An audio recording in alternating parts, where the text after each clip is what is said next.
What is up, everybody? Welcome back to another episode of Tomorrow Tonight with TM Nerdy. I am, of course, TM. Guys, we have a whole list of topics to go through. As you guys seen at the beginning, show those off again. We have Hazbin Hotel, record-breaking numbers, X-Men 97 release window, Pooh versus Bambi comic, Iron Fist rumors, Millie Alcock as Supergirl, Suicide Squad kills the gaming experience. If you guys would like to jump on, have a discussion about these topics that we will be talking about tonight, feel free to do so. But before we get into that, I have to shout out the channel members, the amazing people that support this channel. Couldn't do it without you guys. Love you so much. Let's shout these people out. Of course, we got Beckerman, Legion of Comics, Sector 2815, DJ Links, Brian LCS, Gary B, the Casual Comic Guy, Papa Wheelie, Son of a Bruce, Comic Journey, Cliff Fon Comics, 23 Munch, Biggie Shack, Tate Prime, Ryan Riley, Scotty Z70, Billy Powermax, Dr. Von Hoot, Norn Rad, Still Only 35 Cents, Ben Compton, Les Crucius, Chop and Drop, Nick's Kicks and Comics, Philtastic Comics and Art, G-Man, Tyler, Commieverse, Christina Payne, Pocan Joe, Circumstances, Electrobolt 7, Poppin' Comics, Spidey Guy Murph, Southern Comic Geek, Cardboard Crazies, SCA, Meatwad Number 1, Agu Rhythm, Collecting with Durs, Dagger Cards, Wellbore, Taylor Winder, Hulk Collector, Black Crown Comics, El Green Machine, Rolando Flores, Not Near Mint, Nick Collects, N Gaming, The Comic Vet, Izzyverse, and Trevor W. Thank you guys so much. You too can become a member for just 99 cents. It'll give you early access to chatting with the comic community, give you a little bit of emojis, by your name, and as well give you a little bit of shout outs. But you can also support the channel by just leaving a like, commenting down below, and subscribing if you are not already. But without further ado, let's get into this show. Like I said, if you guys would like to jump on, feel free to do so. But we do have some people backstage ready to get into these topics. So let's bring them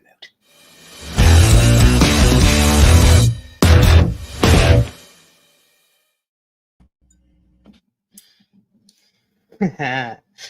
What is up, everybody? Thank you guys so much. We got Cliff on Comics joining us.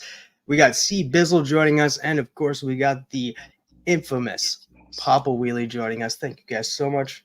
Guys, thank you so much. It's a pleasure. As usual, Papa's here to give anyone the finger who needs it to keep them in line. Let's go ahead and shout out the chat that's early here. We got Lash Crucius in the building. What is up, Lash Crucius? We got C Bizzle. What's up, C Bizzle? We got Clip on Comics. Seems to be I'm shouting out the people that are already on the panel. Holy. And we got Christina Payne. What is up, Christina Payne? Thank you guys so much. We got a little crowd here tonight, and we got Geek Out with Roscoe just coming in at the end. What is up? We got a small crowd right now. Hopefully more will join us. If you guys would like to join in the conversation, hit me up. I'll send you a link and you can jump on. But Cliff, C Bizzle, Papa, what's the topic you guys would like to jump into first tonight? I said let's jump in on that. The Hazbin Hotel. That's right. The Hazbin Hotel. Hazbin Hotel. All right. So Hazbin Hotel, guys, breaking record numbers. Fantastic. Like it, I was surprised by this, not gonna lie. I was definitely surprised this was breaking records. For the simple fact that it's an animation. Not a lot of people like animations. And then it's a musical. Not a lot of people enjoy musicals, so that separates it. But here is the article from Dark Horizons. Let's get this photo up here and see what Dark Horizon has to say. Amazon Prime's new animated video. Wow, that's started off. Let me start that over. Amazon Prime's video's new animated series Hazbin Hotel has set a major viewership record for the service. The company has announced that the series has been the largest global debut viewership for a new animated title on the streaming to date. Whilst they haven't revealed actual numbers, they have confirmed the series has beat out the likes of Invincible and The Boys Presents Diabolical. To take that record, The series also premiered to very positive reviews. Created by Vivian Medrano, sorry if I butchered that, and produced by A24, the show began as a YouTube pilot in 2019 before finally premiering on Prime Video this month. It revolves around the Princess of Hell, Charlie Morningstar, as she opens the titular hotel as a way to redeem many of the realm's souls to get into heaven before the annual purge in which angels wipe out demons. A second season of the show is already in development, but it's not clear how far along it is at this point beyond social media postings by cast members. So the voice recording sessions are underway. Guys, I'm super excited that it is getting a second season. I'm absolutely loving Hazbin Hotel, and it took me by surprise. First off, it's different animation. It kind of draws me in with the animation, but it's also a musical, and some musicals can be hit or miss, but the music songs that they choose throughout the season is fantastic. What about you, Cliff? What do you think about Hazbin Hotel?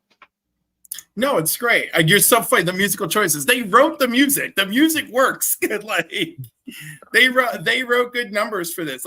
And you're the one who introduced it to me. When you sent me that one song and I listened to it, I just thought it was a remake of an existing pop song and just like orchestrated for this. No, it was an original song for this show with these two characters who, of course, now I'm completely in love with those two characters.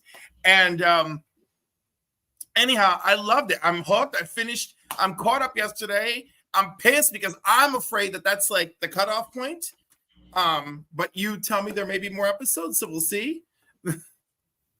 So yeah, I didn't look to see when the next episode is out. I figured it would be out this Thursday again, but I'll double check as we go. As I'm looking that up, see, Bizzle just checked out the show tonight. What was your initial thoughts on the very first episode? I was floored, to say the least. I was like, "Oh, that's okay. It's a musical." And then I saw the content of the show. I was like, "Oh my god!" I hope no kids are watching this, because some of the stuff they were doing in there was, let's say, not for kids, and the language. Yeah, but I liked it. I enjoyed it. Like I said, Amazon Prime just dropped episode one on YouTube about like 2 weeks ago. And if you get a chance, go on YouTube and watch it after you get done with our show. Go to YouTube, watch it, and I think most people enjoy it. I agree. I just looked it up. The last 2 episodes drop on February 2nd. So Thursday night we'll have it as that's how Prime Video. Why am I reading February 1st? Oh well, no, it's like that's what they do. They say February 2nd, but they drop it Thursday night. So tomorrow night, whenever you're watching this, if you're watching this Thursday, then it's tonight. You're gonna watch it tonight and love it. The last 2 episodes on Prime Video. But like C Bizzle said, the pilot episode of Hazbin Hotel is on YouTube, as well as the very first episode from the Prime Video television show. I think that's smart. I think that is smart, being like, hey, look, this originated on YouTube as like a one pilot show. Let's put it back on YouTube and get the people that love this show to come subscribe to Prime Video. I think that was very, very smart of Prime to do that. Papa, I'm curious to hear, or did you end up watching this or no? No, you're not in this topic at all. You're just here for moral support. I get it. I respect you. I love that you're here, Papa. I agree with Roscoe. It has that Invader Zim art style.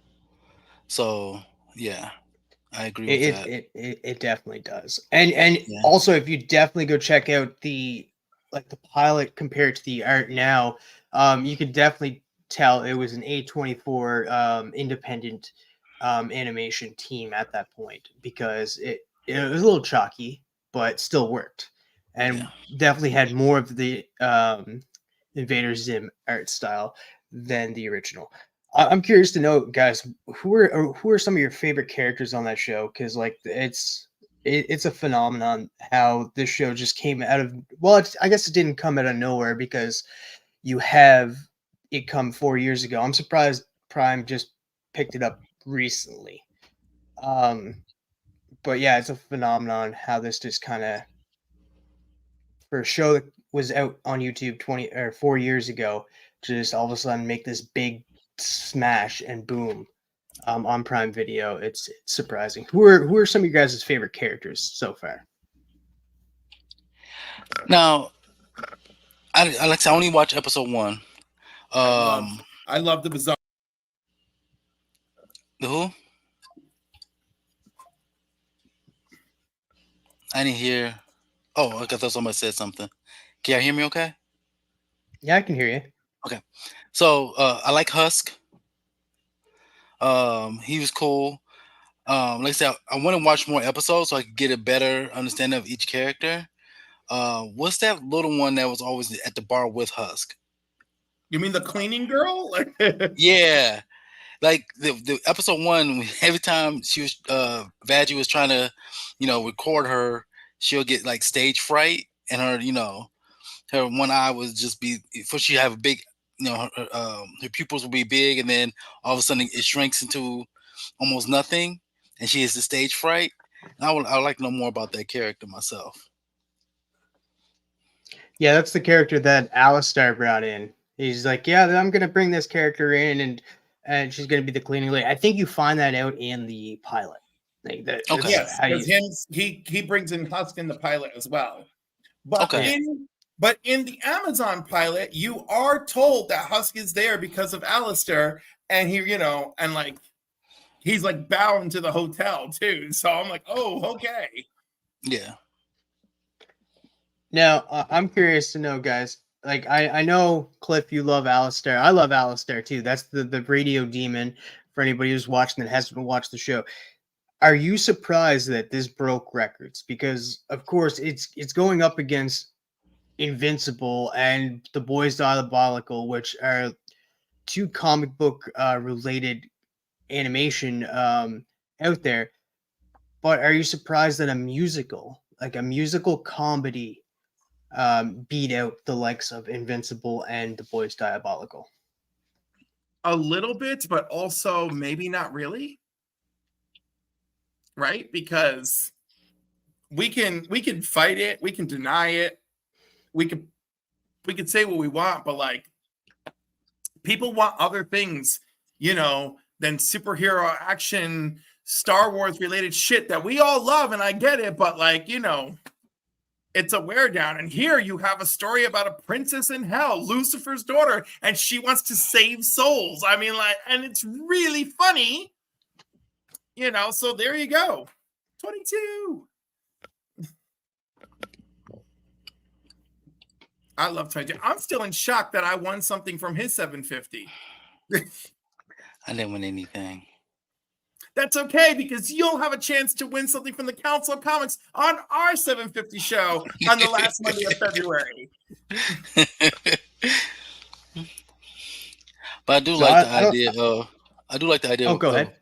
For the princess of hell is actually a kind and caring person that wants to save souls rather than keep them in hell, because every year it was supposed to be every year that the angels come down and exterminate the demons of hell. But something happened. I'm not gonna spoil it for nobody because I want people to watch it. Something happened and they had to speed up the timeline. It's so crazy, but it's really good. It is really good. And like, and the nature of, because apparently you do the purge, but they're all souls. So like you kill them, and like I guess they do eventually reform, right? But to keep them from uprising, it's come back and slaughter every year to make sure that they stay down, right? Yeah. Which definitely makes heaven look really bad. Like, it's like I'm sorry, we're the villains. Yeah. So that's another thing too, because like not only like you have that animation on top of it, musical show, which a lot of people deter away from musical type shows, but it's also getting a lot of backlash from the religious community for Not being a surprised. show that depicts, like, because like in the opening it depicts Lucifer as a creative type of soul, and they depict him in a good type of way. So a lot of religious people were giving backlash to that until, but you really got to watch the show and then you realize how Lucifer is kind of like a loser. But yeah, I'll just leave it at that. Yeah. So I'm definitely surprised it's beating out, and it's continuing to grow. Like from this article was like a couple of days ago, and it's still continuing to grow to till today. Like everybody is loving this show. I'm definitely 100% sure that this is making my top 10 TV shows of 2024, and we're not even out of the month of January. No, Yeah. because it came in, it's fresh, it's really fun and enjoyable. Yeah. I'm gonna get really crazy, and I'm gonna tell you the last time an animated series made me feel this way was when I fell in love with Bob's Burgers. Oh, Okay. you're speaking Roscoe's language now. You're gonna Yeah. be speaking a little bit of Bob's Burgers. Bob's Burgers has a simple magical formula that they do not deviate from, right? Even if it does mean some sleeper episodes, and that is about this family and their little adventures and small victories for this family, right? Yes. And that is it. And I love that. And I love how that works. Yes. You've got to give Bob's Burgers a shot. I mean, the very first episode is about people mistaking them for being cannibals. It's great. Yeah. But is there anything else you guys want to touch on about Hazbin Hotel to while we move on? I don't want to ruin it. I don't want to ruin it for That's the thing. I don't want to ruin it for everyone else. It's a lot of fun. It's, a bit of a bonkers concept, or not even a bonkers concept, but like, No. I mean, if you are biblically inclined, then like, leave that at the door when you watch this, That's all I have to say about it. For me, just watching one episode, I do highly recommend it. I had a good time watching it. Like I said, it's Amazon Prime. They have it on their YouTube channel, the pilot and episode 1. I suggest go ahead and watch it, and if you like it, if you have Amazon Prime, continue to watch the rest of the episodes. And then yeah, the finale is tomorrow or tonight. Tomorrow tonight. That's the name of the show. Whatever time you're watching this. So the last 2 episodes, so we get a double dose. So I'm super excited for that. It just sucks that I'll have to watch it later on the night because I'll be going to see Argyle, and then I'll be doing another live stream tomorrow night for doing an AOK unboxing and a hangout. There may not be a hangout tonight after the topics tonight. It might be just a hangout tomorrow night as I open up a package from Nora and Brad, an AOK, an art commission. So, all right. So I'm gonna throw it to C Bizzle, man. What is the next topic you'd like to jump on? Okay, so because I'm a gamer at heart, let's talk about the news with Suicide Squad. All right. I was surprised you went with that. Let's do it though. Let's rip that Band-Aid off and talk about this. Let's get this up. This also comes from Dark Horizons, our friends from Dark Horizon. All right. So developer Rocksteady Studios was forced to pull its early access release of Suicide Squad Kill the Justice League after only 1 hour.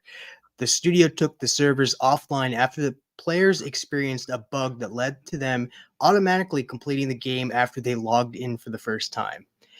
In the hours since, Rocksteady says it has discovered the cause of the issue and is testing a fix to resolve it. The move cuts into 72 hours early access to the title. This is the main draw of its more expensive deluxe edition. The online co-op game has undergone many delays over the years, but is now finally arriving on February 2nd. Whilst reviews aren't out yet, some were able to play a few hours of the title early this month and didn't have great things to say. Indeed, the game hasn't ever really recovered from its first gameplay tease back in February last year, which led to a flood of negative response to the live service aspects of the title. A far cry from the claimed single-player Rocksteady made its name on. Warner Brothers Games and Rocksteady have subsequently, I can't say that word, downplayed the live service aspects in the title, but many still remain cautious of it, fearing another Gotham Knights disappointment, and so are awaiting reviews. I have seen some people that have been playing this, most notably Benny from Comic Storian has been playing it, and I've seen, I didn't see lots of the gameplay. I just seen a little bit of it, and it kind of looks, looks like Borderlands. And he was playing as Captain Boomerang, and he was using a gun. I was like, why is Captain Boomerang using a gun? I don't understand this at all. He has a boomerang for a weapon. That's his weapon of choice. Why is he shooting laser guns? So, C-Bizzle, since you chose the topic to talk about, what do you think about all this? So, is another thing about it was there's a scene in the game with Harley Quinn and Batman. People are super upset because everybody thought this was Kevin Conroy's last Batman appearance. It is not. He has a couple of movies coming out and a Batman animated series that he pre-recorded. So everybody calm down. This is not his last. The way what happened in the game is pretty brutal, but that's not his last Batman role.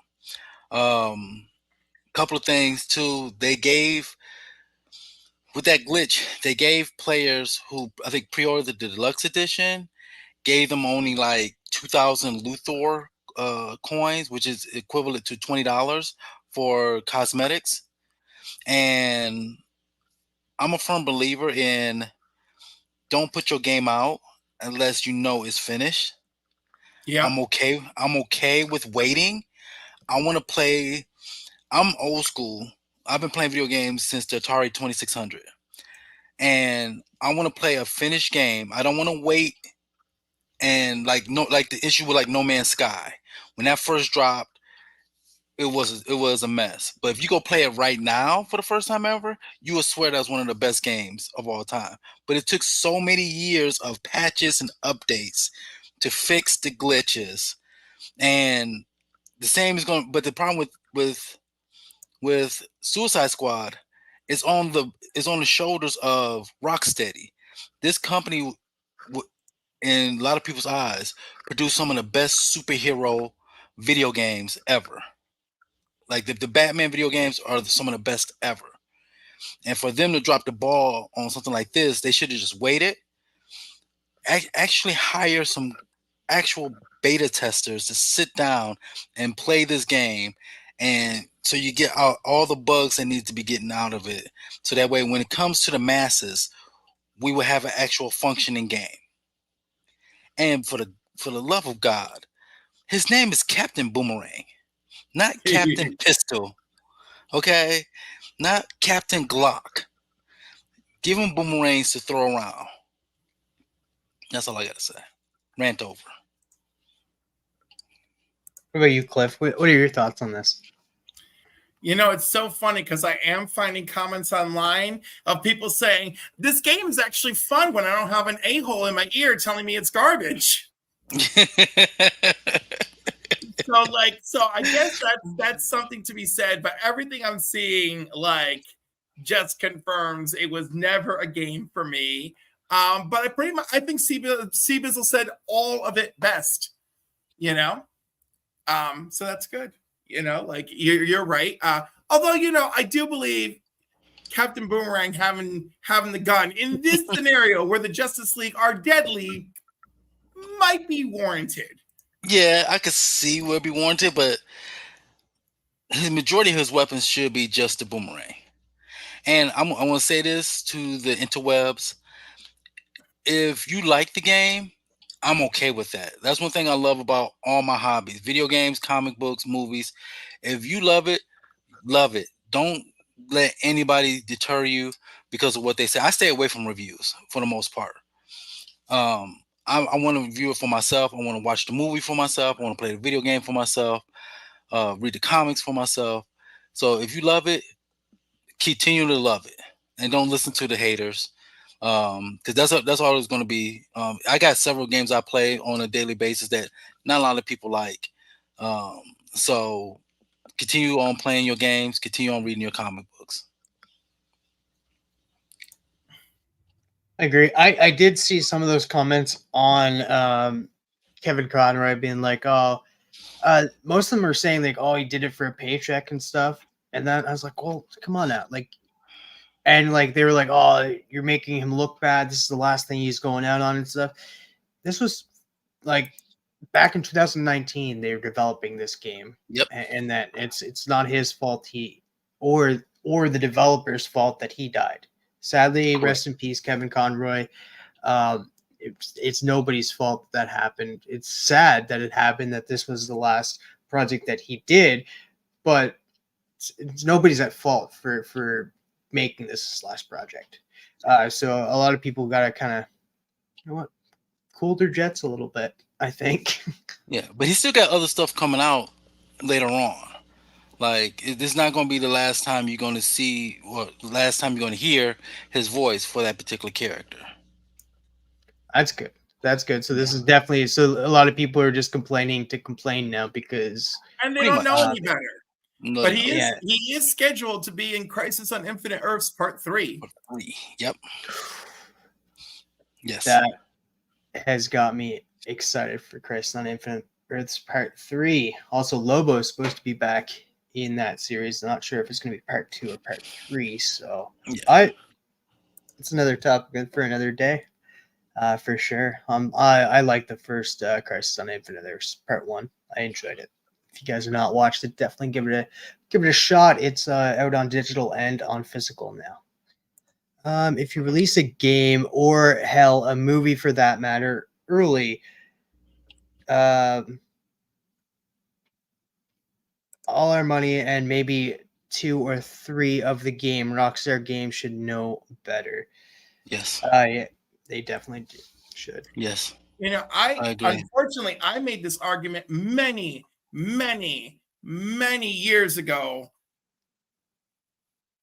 I think it was like one of the fighting games where I was like, why am I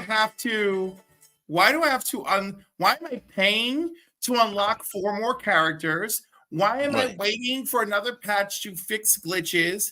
You know, it was just a pain in the ass. Anyhow, and the thing is, everyone just fell for it. No one said, nope, I paid $59.99 for this game. I'm completely dissatisfied. I don't care what else you do. It's over. How can you think that I want to pay $24.99 to download more to the game I already paid for to make it work better so I can start to enjoy? It's too much. Destiny is a big perpetrator. Yes, I was about to mention Destiny. The fact that when they took out a couple of DLCs that people actually paid for, they took it out the game. I understand the logic behind it, but not the way they went about it. Right. You know what? If you're going to go and do that, you better be ready to offer players something in return. Exactly. But look, the very first time people really had to learn your digital purchases are not the same, right? Do you remember the Lego Lord of the Rings game? Yes.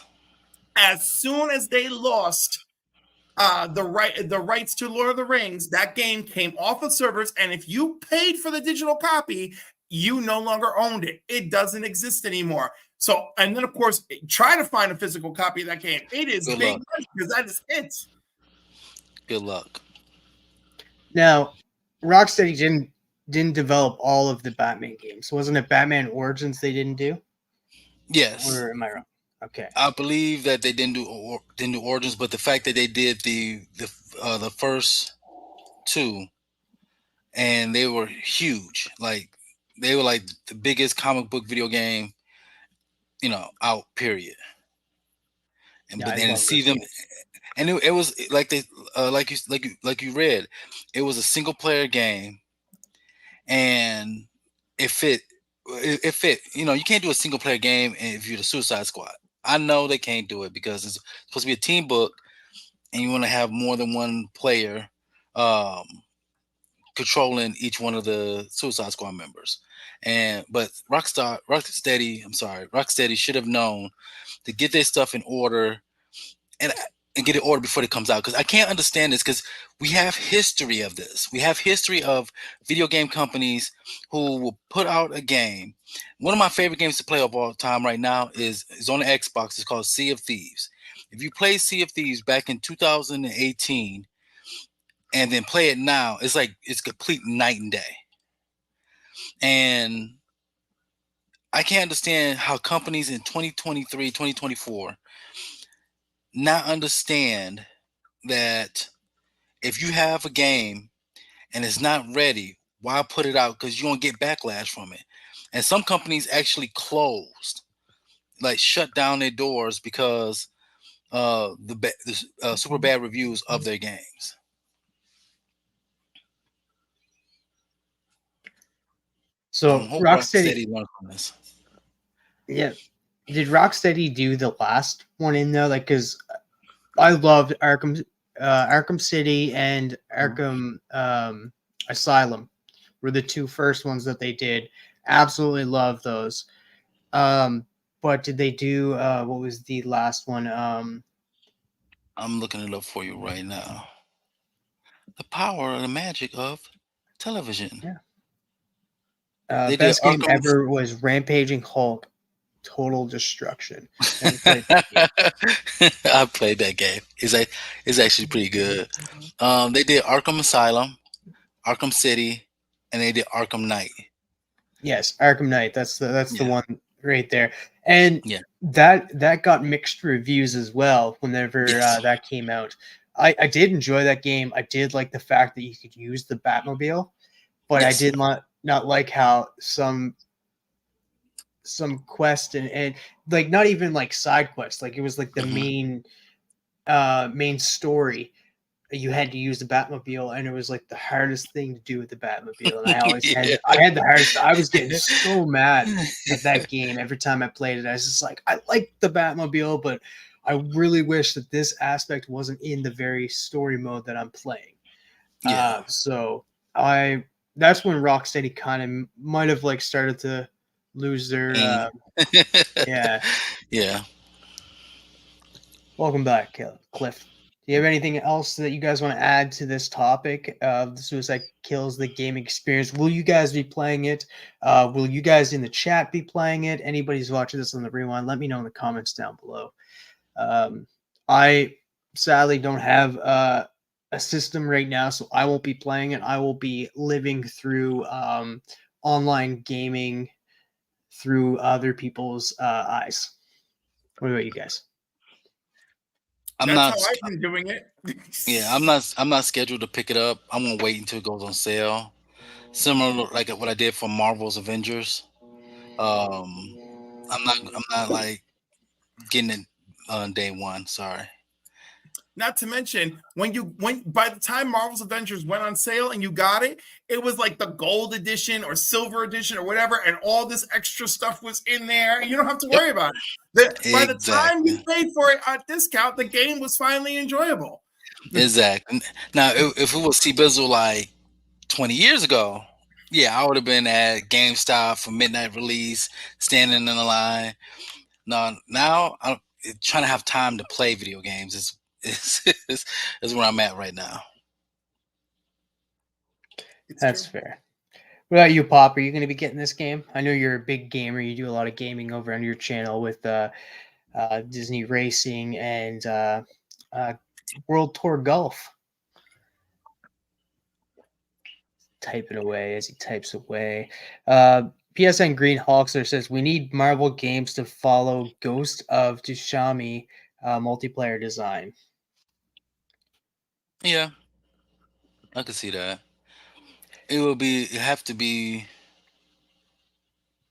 It have to be a character that can fits that mold. And Papa says no. I want WWE 2K24. That's fair. That's fair. For me, like I said, I don't have a gaming system. I'm not huge into gaming. If I did have a system, the game that I'd be most excited for would be Final Fantasy Rebirth. I'll be watching gameplays of that when it comes out. I think it's February 29th. Maybe. I could be wrong. I could be wrong. Most likely wrong. But yeah. I'm a Final Fantasy fan as well, mainly 7. Yeah, I'm super excited. 7 is that game that if you weren't lured in yet, 7 brought you. Most definitely. Definitely. If you have now reached a point where you've played all of the original Final Fantasy games, they may not look the best, but the stories are amazing. Beautiful. Yes. That's when games came in 4 discs. Yeah. And or on a really big fat cartridge, or just like weird stuff. Last time when I got Final Fantasy VII for the PlayStation, it was 3 discs. I remember 3 discs, having 3 discs in that. Yeah. And apparently this one's going to be even bigger. And the new one that's coming out, the Final Fantasy VII Rebirth, will have Yuffie in it. I don't think they're going to have... So I'm guessing Sid will be in the 3rd one. And I don't think... Isn't Yuffie already a download for this one that's already out? I don't think so. I could be wrong, though. Because it's like a special mission and you get her. I guess the next game you can start with her, probably. Okay, I did not know that. I like I said, I don't have a system, so it could be that. So I know we get her there, but I don't think we get Vincent Valentine. I don't think we'll have him at all. And he was like a fan favorite, getting his own game and everything. The game wasn't very good, dude. But he still got his own game. They're releasing this game in 4 parts. By the time we finally get the end, if we're alive to see the end of it, I mean, they're taking forever. I'm sure we're gonna have the whole cast of characters, you know. Even the big fluffy Moogie guy or whatever he was called that sacrificed himself. I was like, oh, don't worry, I control this robot remotely. I just made another one. Oh wow! Chop for the comic book family. All right, so I think we got enough in on this topic. Everybody's good with moving on. I am excited for our next topic. Super excited for this topic. Let's get into this one. Let's get into this. Millie Alcock as Supergirl. I'm excited for this. I haven't watched House of Dragon, but she does look like a perfect fit for the character. Let's get the article here. All right. So on January 29th, director and CEO of DC Studios James Gunn confirmed on Instagram that Millie Alcock has been cast as Supergirl in his revamp of the DC franchise. We have our new Kara Zor-El, Australian actress Millie Alcock, best known for her role as a young Princess Rhaenyra Targaryen. Hopefully I did not butcher that. In the season of HBO's Game of Thrones spin-off, The House of Dragon, will play Supergirl on film for Warner Brothers Picture. Alcock landed the highly coveted role, which is part of James Gunn's and Peter Safran's new DC universe that will fully flourish in a new live-action Supergirl Woman of Tomorrow film currently in the works. Alcock beat out Emilia Jones and Meg Donnelly for the role. Both she and Donnelly reportedly screen tested recently for Gunn and several execs. The casting is happening now as it expects the character will appear in Gunn's about to shoot Superman Legacy in Georgia, though that hasn't been confirmed in full as of yet. She's expected to appear in at least one other DC Universe film before her own solo movie, which doesn't have a director yet and will be based on Tom King's 2022 comic book series, offering a new, different take on the material. What are you guys' thoughts on Millie Alcock as Supergirl? Yeah, I like her in House of Dragon. That's fine. I haven't watched House of Dragon. I haven't watched Game of Thrones after the first season. Oh my goodness. Well, that's okay. You don't need to go back. And like, it'll only break your heart, kid. It'll only break your heart. That's the reason why I stopped, because I'm one of those people, those watchers that attaches himself to a character, and Game of Thrones like, don't do that. Yeah, I'm surprised about the early I'm surprised that they casted her this earlier, because like this begs the question, is James Gunn doing all the casting? Because usually it's the writer and the director that do the casting, with the head of the studio kind of overseeing the casting videos. Or well, isn't he or writer and there. director of Superman Legacy anyway? Yeah, I know, but it's the fact that, which in theory would call back to perhaps she makes an appearance in Superman Legacy. It does make a good point, and it does state in that article that she's supposed to show up in one other DC Universe movie before her own. So it's yeah. So I guess a lot of like James Gunn is already sculpting the DC Universe as we know it, because all of these characters, like he stated before, are showing up in the movie Superman Legacy. They're not just one-off cameos. They're there for a reason. They're going to be the characters in future movies like Metamorpho, Mr. Terrific, Hawk Girl, all of these characters that he has already casted. But the thing is he casting everybody that's going to show up in like a post-credit scene, end credit scene, or just there in the background of Superman Legacy? And what is the other Superman, or what is the other DC Universe movie that she is set to be in? Right, because what else could it be? So I'm voting she appears in Superman Legacy, especially if we're really going to do the whole let's skip the origin thing. You know the deal. Krypton exploded, sent here to Earth, blah, blah, blah, you know. And really, it could be like 2 seconds of exposition between Superman and Supergirl, you know? Yes. It's like, well, I was sent here to care for you as a baby, but we all know how that went south. You know? And it's like, Kal-El, hold it back for a second. I was changing your diapers just a few days ago. My time. Thank you. Now, do you think Millie Alcock fits the role? Like, so I have not seen her in anything, nothing at all. Like, I need to watch House of Dragon. I'll probably wait until it's all over, just like I did with Game of Thrones, and then binge it when we have another quarantine. But I have not watched House of Dragon yet. So what do you guys think of her acting? Does she fit the role of this new edgier kind of Supergirl that they say that they're going to have? You're asking way too much. She's a good actress. I very much enjoyed her in House of Dragon. I look forward to seeing what happens here. I don't know what took place in those screen tests. James Gunn seems super impressed. Let's hope that he didn't lose his touch by joining Warner Brothers, and let's hope for the best. Well, you know, his Suicide Squads were good. I like them.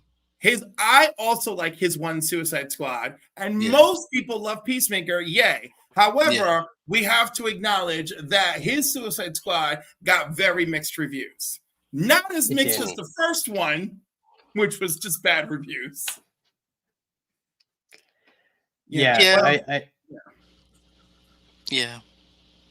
I'm just acknowledging it because I happen to like it. When I started reading reviews and seeing polarizing scores for the movie. I was really upset because I was like, I thought this was the kind of movie that we could all get on board for. Yeah. Wrong. I loved watching Moon Knight. Yeah. Nope. We can't get on board. The last time I watched something where I felt like the community at large got on board, right, was Werewolf by Night. Right? Like everybody was like, oh, this is good. Yeah. And the Christmas special and the Guardians Christmas special. Most people seem to be on board for those two things. Actually, I just heard today somebody stated that they weren't a fan of the Christmas special, and that just blew my mind. I was like, how can you not be a fan of this Christmas special? They would be in the minority, right? Yeah. You know? Yeah. Like when I say it's dicey, it's like when a movie comes out that I really enjoyed, but like the aggregated scores is like 58% positive, right? Yeah. And like where you look across the board and every rating system is like, yeah, it's around 60% good news. So like that leaves me off. Whereas Guardians 3, super positive returns, the special super positive returns, Werewolf by Night, super positive returns. Like anything that's scoring like 80% or higher across the board off of all this Metacritic bullshit, those things, it's like, oh, okay, the community is responding well to this. And Sugar Cell saying she loved both Suicide Squad movies. There's good stuff in both of them, but there's better stuff in the second one, in my humble opinion. Yes. Yeah, they do need to do more of those. I do agree. I like the villain more better of those. too. Those should be their Marvel spotlights. Yes. Right? Yes. Not a 6-episode series about Echo, but maybe like a 45-minute, 1 hour focus on a character that's like maybe a little like a B-lister or C-lister, you know. Yes. Also, they really need to like open their book of B's and C-listers a little bit more, because they've been like riding the D-lister train. That sounds terrible, but you know what I mean. Oh, I know what you mean, Cliff. I know what you mean. I don't think you do. Why did they make Warlock so stupid? I hope he improves later on. I think he'll improve later on. Remember, this version of Warlock, we're getting him like almost right out of the egg. And the Queen makes a comment about like, you had me like bring him out too soon. Yes. And he was, and let's be honest, when Warlock was just him in his early appearances, he was a bit of a weirdo. Yep. So like this slightly reflects that. I think he's a great actor. I think it'll be great. Like when we see more of him. Don't let Izzy hear you call him a weirdo. I think Izzy would understand.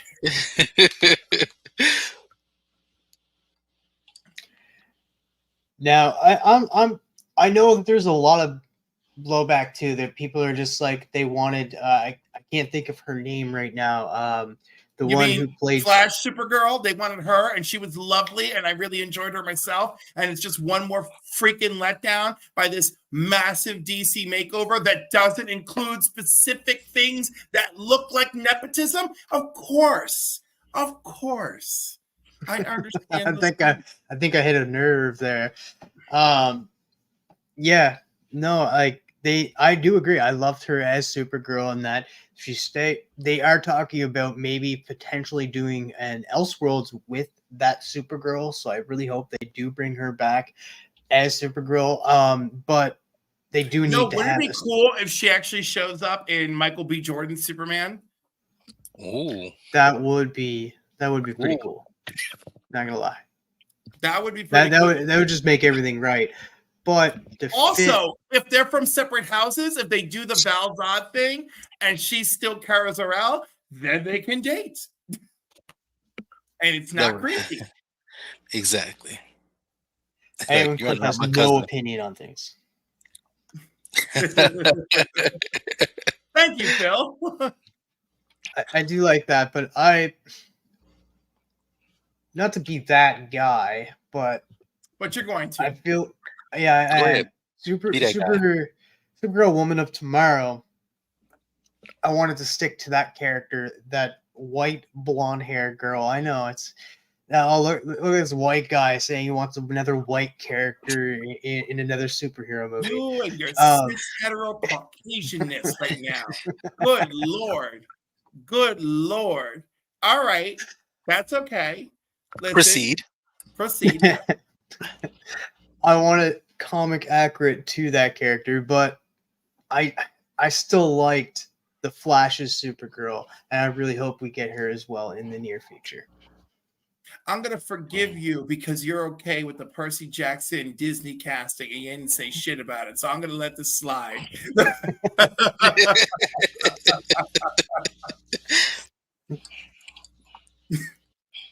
But other than that, I'm excited to see what she does for the role, how she takes it on.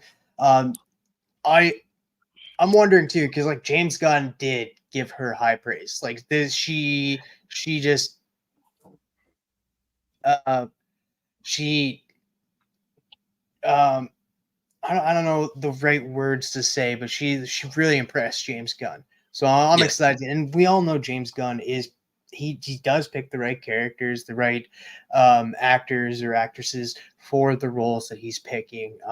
They're surprising too, but like look at just Jimmy Olsen, for example. That like you look at that actor and you're just like, yeah, that is Jimmy Olsen. That guy was born to be Jimmy Olsen one day, and I'm surprised that none of us ever said that. Like it never crossed my mind to being like the three characters in Superman Legacy are all people that I would have been like, oh my god. I was like, yes. If you watch that show that Corin Sweat was on for for Netflix, like the first or second episode, the main character was like, look at you standing there looking like Superman. I'm like, yeah, bitch. And then, okay. And then the marvelous Miss Maisel is basically a test run for 50s Lois, you know, and then this I'll give you those two, but like to be honest, like I've seen this kid that's playing Jimmy Olsen in prior shows and movies and that, but I never looked at him once and was like, that's Jimmy Olsen until the casting announcement came out and said this is our new Jimmy Olsen, where I looked at it and I was like, that's the perfect casting. That is Jimmy Olsen. Yeah. That's like I can't believe I've never thought about that. He's a great pick for Jimmy Olsen. Yeah. So I have high hopes. Plus the characters he chose to play certain characters, like we do get he played Darwin. I am bad with actors' names tonight, guys. Bad with actors' names. He played Darwin in First Class. He will be Mr. Terrific. I think that's perfect casting. I think that's perfect casting. Gets another chance to be in a superhero movie where he doesn't die a stupid death because that was dumb. No Hank Berry, who was also Mr. Zaz on Gotham as Metamorpho, is totally. I'm loving it. Yes. They did him wrong when he played Darwin on X-Men of First Class. So I'm glad he's getting another character's getting redemption. And you know, it's so funny. X-Men First Class for me gets like everything wrong with the characters. Yes. But the story is really solid. And like I was like, you know what? I'm just gonna have to forgive you because at least the story makes sense. And the last crap that you sold me on was terrible. So let's sit here and eat the popcorn to find out. Yes. Yeah, that was one of the best. Like I'm gonna say one of the best X-Men movies that they came out. That's just that. Like I'm not putting Logan in that X-Men category because that's a Wolverine movie. I'm talking about X-Men movie and that's I'd put it up there like as being better than like even the first three. Like First Class did that for me. I absolutely loved First Class. Brought me back into the X-Men universe, the movie universe. Not big into the comics, but I do like the. You gotta get into the comics though. You have to get into the X-Men comics. They're actually better than. Don't listen to the social medias. X-Men comic books are actually very well written. And the storylines are very well done. If you want to jump on a point, get Hellfire Gala. Just off rip will blow your mind. I did read House of X, Powers of X. So okay, then you're in good hands. Was up? The art chemist is in the building. What's up? What's good, Papa Willie? just saying hi to you, man. Not us, just you, buddy. Anything else on the Supergirl casting? Any negativity that you guys want to talk? Anything you hate about this casting? Besides that, you It's think fun. it We should have got went? other topics to light on fire. We're good here. She's Yes. all right. We'll see what happens. Yes. You know, I already gave you my blazing opinion on James Gunn just coming through and just, picking and choosing how it's going to roll. That's fine. Yes. I threw around the word nepotism a little bit too lightly there. Well, it's not like direct nepotism, but, cherry picking took place. All Like, right, that's oh, fair. Peacemaker was really good, and Viola Davis is amazing. So they're going to be over here, and Blue Beetle wasn't a total disaster. So you're over here. We're good. And all of you, if you guys could just take your binders and stuff and just scooch over this way, and we'll call you in about 6 to 10 years. Thanks very much. Bye-bye. Don't think that for 1 second. I don't believe Gal Gadot when she said that they were talking to her about new Wonder Woman 3. I bet you that conversation took place, and he never denied it. He never denied that conversation took place.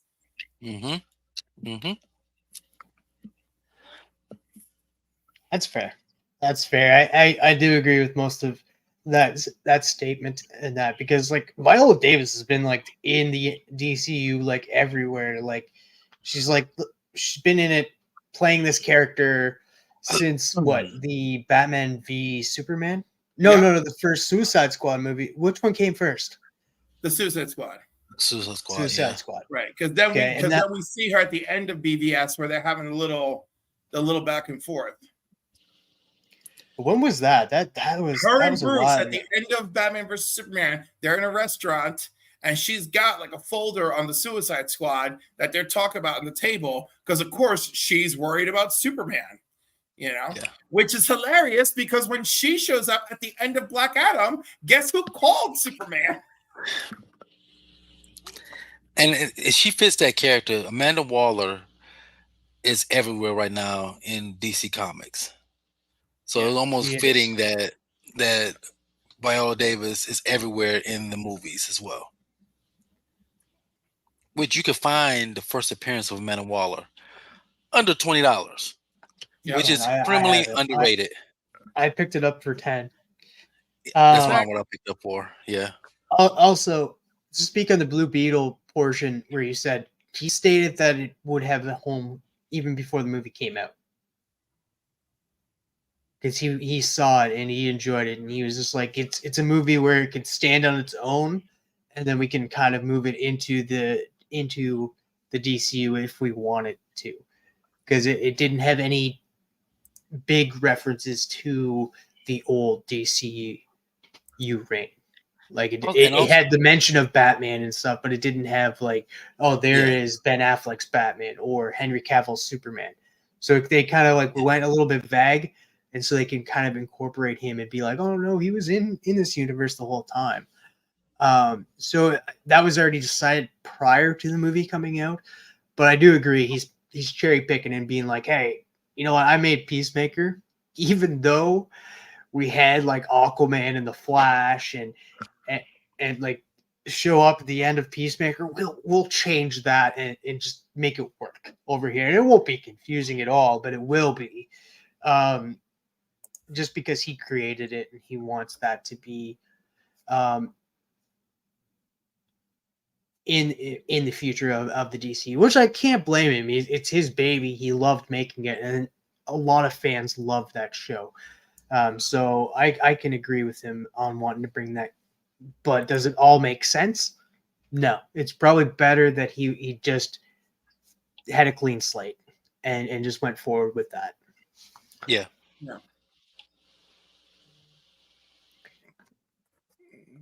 And we thought we didn't have anything hot to talk about. All right, moving on I'm talking about something hot. Let's move on. This isn't news, but this is all rumors. This is rumors coming in. Let's talk about Iron Fist. Iron Fist rumors coming in here. Let's get this article up. Here, let's go. All right. According to industry insider Daniel Richman, the House of Ideas has a female-led Iron Fist series in the works for Disney Plus. Marvel Studios recently announced the studio's Netflix shows are canon in the Marvel Cinematic Universe, paving the way for heroes like Daredevil, Jessica Jones, Luke Cage, and Iron Fist to mix it up with other characters in the MCU. While Iron Fist is brimming with potential, fans reacted poorly to Finn Jones' portrayal of the classic Marvel character. The second season of Marvel's Iron Fist concluded with Colleen Wing picking up the torch of the new Iron Fist. Is Marvel plotting Colleen's return to the MCU, or is this a rumor only wishful thinking? With Marvel reintroducing Vincent D'Onofrio, Kingpin in Echo, and readying a proper return for Charlie Cox's Matt Murdock in the Daredevil Born Again series, giving Iron Fist another shot at throwing punches for the MCU seems likely. Then again, this is a rumor, so let's not cash the check yet. Now, this is something that you came to me with, Cliff. So I want to hear your thoughts on it first. All right, so at the end of Iron Fist on Netflix, we're left with, our lead guy going out and finding Iron Fist artifacts, which he gets the guns, which I thought was stupid as hell. But we're left with Colleen Wing and her Iron Fist weapon and her becoming an Iron Fist. And I figured if they wanted to go a direction where we see less of his poorly received character, then we focus on her without completely forgetting about him, just she's the Iron Fist in New York and we're just going to follow her. And again, this is completely speculation because we're diving into a rumor. And of course, like for the story, they used the image of her from season 2. So, if we're going to, and we're kind of establishing that Netflix stories are now canon in the MCU. So if that's the case, picking up where we left off with her, with Colleen, doesn't sound ridiculous. Plus, we can get a little Daughters of the Dragon action in that series. Yes. And maybe they'll give Misty Knight a better looking arm. I agree. Yes.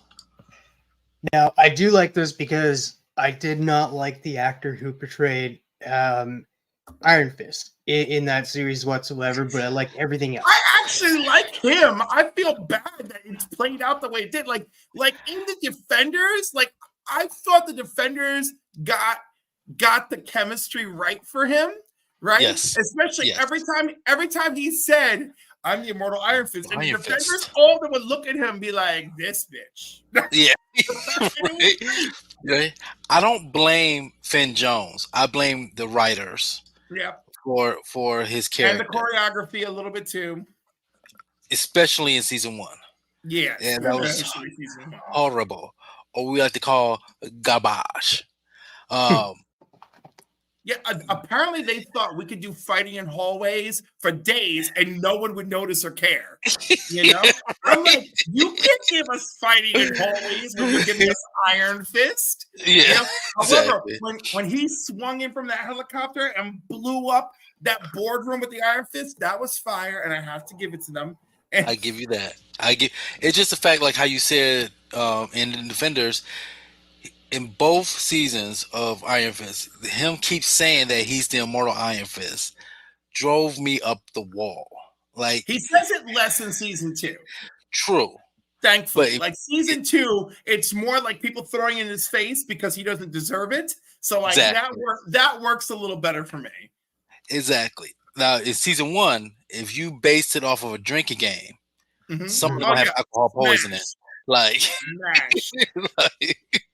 So I like I said, it's just a rumor. If you're looking at Marvel Comics, even right now, Danny Rand is not the Iron Fist no more.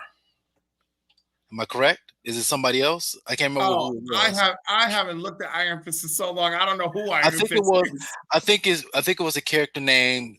He was the Sword Master, and then he became Iron Fist. I want to say I can't remember his name, but I think his superhero name is Sword Master.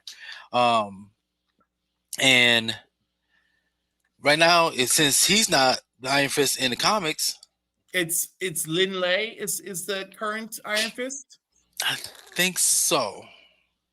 I can't. I'm not sure. Nornrad is saying yes. It is the Sword Master is the new Okay. Iron Fist. Okay. Um, So it's saying the reason if he's not even the Iron Fist in the comics, he may not be the Iron Fist in the show or movie. but see, that's the thing. Like, you have to pick it up right where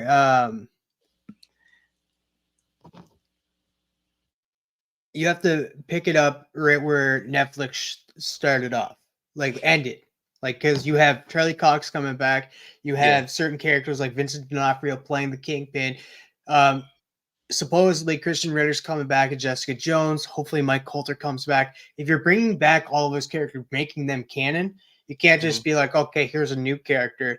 You have to have it lead off where it did. And Colleen being the new Iron Fist would make sense because she ended the series by being the Iron Fist. So it would make sense of her coming in here. And I absolutely loved when she was fighting. Yes. Now her fighting was good. I enjoyed it. Finn Jones, not so much. Season 1, Finn Jones. Let me clarify that. Season 2, Finn Jones, he redeemed himself a little bit more. Defender, Finn Jones, redeemed even more after that. So, well, Defenders comes before season 2 Iron Fist, right? I mean, yeah. Defenders, and then Defenders. reverse. A lot of things worked because first off, it became an ensemble story. So yes, we weren't like too locked into his ridiculousness, and he flowed better with other people around. Plus, they gave him more to do as Iron Fist. I mean, one thing I really loved about the final episode of Defenders is everyone had their role to play, right? And like when they're like, "How are we gonna make it off this elevator?" and they're like, "What just happened?" And you just see Jessica like, "Whoa!" And I'm like, "Yes, girls!" I'm like, super strength. I feel that the Defender show was very underrated.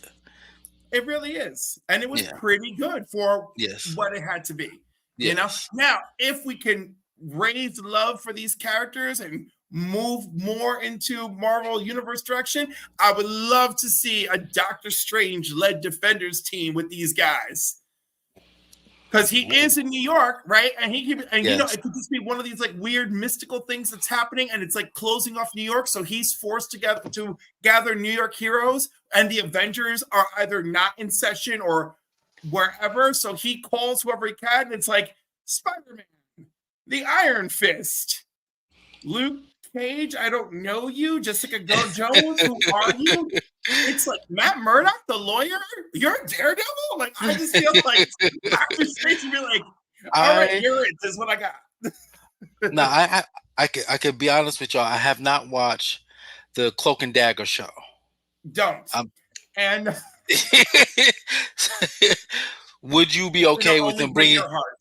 Would you be okay if they bring the actors from? Yes.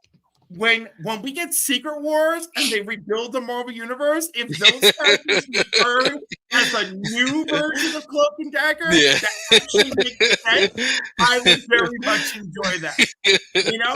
And if they want to bring the Runaways with them, I will also enjoy that. Because I'm thinking like they could do a lot of shows with the street level heroes, you know. And that's ones that come to mind. There's one character not many people talk about, not many people know. I'm not talking about any New Warrior stuff because, you know, I don't want Beckerman. Oh, damn, he's already here. You said his name. I said his name. But a different street hero, his character name is Rage. Not many people. The former Avengers / former New Warriors, Rage? Yeah, I didn't want to mention the Warriors because I knew he would show up. But he already Oh, has, he's so it's already only here. He's already here. I So know, but I like Rage. Um, I like that character a lot. Um, I, but Marvel has not really been using him often in the comics, and I wish they would. Um, I know we get Night Thrasher comic soon. Maybe he'll show up in it. I'm not sure, but I like the fact that I want Marvel to do more street level heroes, fighting against now that they got Fox, we have the Oh, mole Beckerman people. said they killed Rage. They did not. Give me an issue and I'll read it. He didn't die off in the uh, 90s. it- even if he died, that doesn't mean like it couldn't bring him into the MCU and then kill him Yeah, in Right. I there. know, but they have a history of just knocking characters off. Yes. Also, to speak on Norrin Rad's comment, I do kind of agree with Norrin Rad on this. No, that's not it. It was why is making every character girl the only idea Hollywood has? I agree on that. Like sometimes they do choose to do that and be like, oh, we'll female it up. But in this case, I want them to use Colleen because I like Colleen. I like her And in Iron Fist, and I and liked her in this choreography and her fighting skills. in this case, it's not a complete change, right? Sure. It's just a little bit of a changing of the guard in Yeah. continuity. And in my proposed idea, we don't completely lose Danny. It's just that she is the focus at the moment. But also, have they like lost touch with their audience and gone crazy? And do even I find myself in a position of why is Silver Surfer being cast as a woman? If that's even true, Don't. yes, No. I am that person. Yes. I'm with you on that. Yeah. We've already seen Silver Surfer. Keep them the same and let's move on. At least we don't see. This is my thing. Fox already messed up the Fantastic Four movies. Okay, I Marvel, love the first one, but I just don't like the Fart Cloud Galactus. no one So, does. so when Marvel brings back the Fantastic Four and they bring Silver Surfer, just bring back how they are, because and make it a good movie. Make this story compelling. Make Doctor Doom a villain's villain, and make us fall in love with the first family of Marvel, and not I think try that and change too much. their first movie came real close, but and of course I love Chris Evans all day and all night. But Yes. the real hero of the first modern Fantastic Four movie is the guy from The Shield who plays the Thing. Oh, Michael Chiklis. Michael Chiklis. Yeah. Michael Chiklis is the freaking man.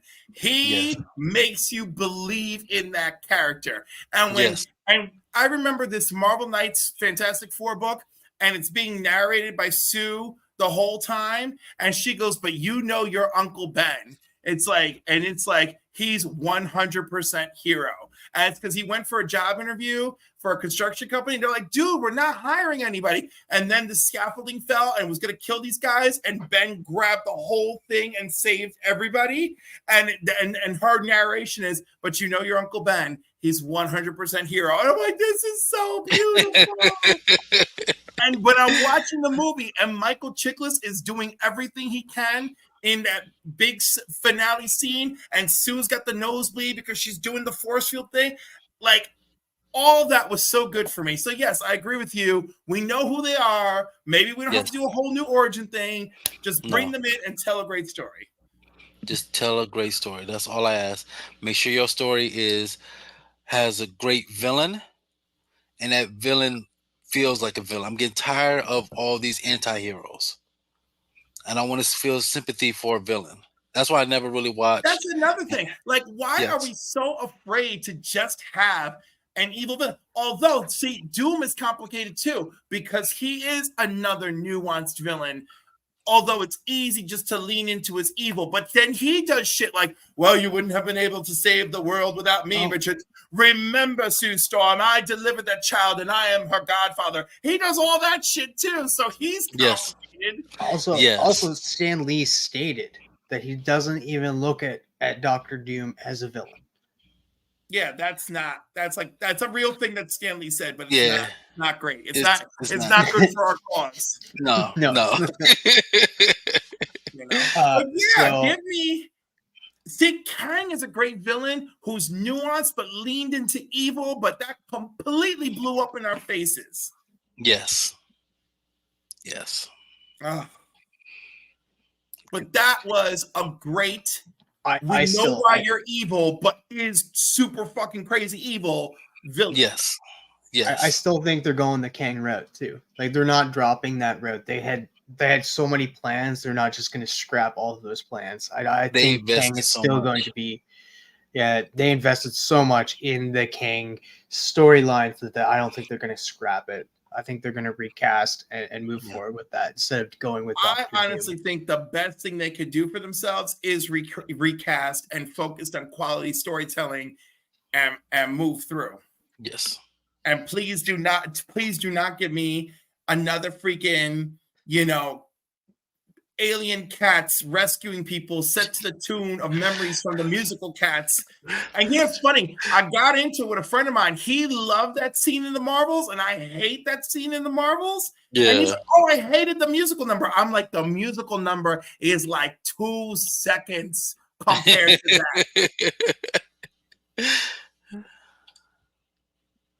that. Also, I did like the Michael B. Jordan one. I gotta tell you, I enjoyed parts. No. I'll tell you what, when Doom emerges in that movie, Doom is actually fucking terrifying for a whole 60 seconds.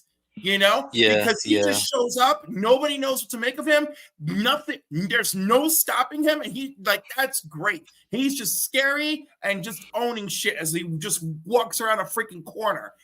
Yeah. And I love Michael B. Jordan. I really do. I love him in anything. He could do no wrong in my eyes. I mean, him and Chris Evans and the guy who's playing Kraven. I got Taylor. It was Quicksilver. Yes, it was Quicksilver, and now he's. Anyhow, Kraven. I could just watch. Yeah. I could watch 2 hours of those men shirtless kicking a garbage can around, and I will pay for it. So, good night, Beckerman. Have a good one, Beckerman. I did read somewhere though that Christian Ritter. This is also a rumor, so it fits because we're talking about rumors right now. So don't take this with a grain of salt. But Kristen Ritter is set to appear back in Daredevil Born Again. I hope so. But also, in her last interview, she's like, I'm still waiting for the phone to ring for them to call me. She's like, I'm waiting, Marvel. But she also has her new series based on the BBC series. Orphan Black. Right. She's got her own Orphan Black coming out, which I think is going to be great. It's already out. It's already out. Well, it was out in Canada. I'm slowly watching it. It's interesting. It's definitely not like the original. It's different. And are they set in the same universe? They're set in the same universe, but it's a different time, like decades. Right. So like whoever ran the project to make her line of Orphan Black, like it's a whole different deal. Yeah, it's definitely a whole different deal. You just have to watch it. And it's interesting. It's interesting why they call it Echo, but it's funny. Yeah. It's Orphan Black Echoes is the name of it. It came out a while ago. I think it came out a year before. Damn, I can't believe this came out so long ago. I have not seen it. I know. It came out a year. It came out in Canada first because we're awesome. Okay. And then yeah. I remember they're casting Katie Sackhoff as a gender swap anal man. They don't even have to go that route. They could easily just hire somebody to play Maxine Baker instead of Buddy Baker. I'd be fine with that. But Katie Sackhoff as Animal Woman, Yeah. no. Oh. I'm sorry, Katie Sackhoff, but no. But I'm surprised that we're getting these rumors of Iron Fist rather than rumors of like, well, I guess I just stated a rumor about Kristen Ritter, but nothing yet about Mike Coulter, who played Luke Power Cage. Man, Luke Yeah. Cage, which I thought he played like that was Power Man to me. Like just the look of him, Yeah. the way he acts and stuff. But he is on a new show as well. He's doing a show called Evil. And if you guys have not watched Evil, I think there's 3 seasons out so far. Worth checking out. He plays a priest, and there's so much going on in that show, and it's great. Definitely worth checking out. But Mike Coulter's in that. I really hope they bring him back. Like I could deal with them bringing back Kristen Ritter, Mike Coulter, and then Colleen. I can't remember her real name, but and maybe you'd have to have the actor who played Iron Fist mentioned or referenced in some way or another, because you can't just be like, okay, this is a different universe, unless they do the Secret Wars route and be like, oh, we're just cleaning slate with these characters. Now we establish these characters in the MCU. We'll go move forward with that. I think that's what they're gonna do with Black Panther. Secret Wars, and then recast Roscoe. How you all doing? Yo, you heard my bring about what I want for Secret Wars and Kang Dynasty and all that? No, let's hear it. All right, I'll tell you. So this is what my dream was for Kang Dynasty. Kang Dynasty, we got all these little groups broken up. We got the youngins, they team up with Iron Lad, because Iron Lad's like, I don't want to grow up to be this crazy fucking asshole. You guys should come with me and try to stop him. And they travel to go battle future Kang, whatever the hell. But they're going to go and try and like make that future not happen. Another version of Kang abducts T'Challa's son, and Homegirl calls up everybody that she knows, and she's got her own team of Avengers, and they go and try to rescue her son, right? The Fantastic Four appear on the scene, right? And them, and I don't know what group of heroes, but just throw whatever ragtag bitches we can throw together. Who knows? White Vision, he's available. But they're like, listen, this stuff is serious. And Reed, using one of his many devices in the Baxter building, is like, I am getting these crazy-ass temporal readings coming from Egypt. And they go to battle Ramatat, right? And then, in typical Infinity War fashion, all of them fail at their mission, and Battle World is born at the end of Kang Dynasty. And then we get to see the remaining Fox X-Men, the remaining Spider-Man, all that bullshit. We get God Emperor Doom, because like he's the one who like sabotages Kang. Kang is the Beyonder, because the Kang that got super shrunken down in Quantumania didn't die. He just gets exposed to a whole new power and goes super crazy and becomes the Beyonder, right? Then Doom steals that power from him, and in typical comic book Doom fashion, he realizes this is too much power for me. This wouldn't be right. And for a new spin on things, he lets Kamala reset the Marvel Universe. And that's why we get younger people and people back from the dead and all that shit, because this young, really hyped fangirl is the one that inspires the power of the Beyonder, or whatever we're talking about, to rebirth the MCU.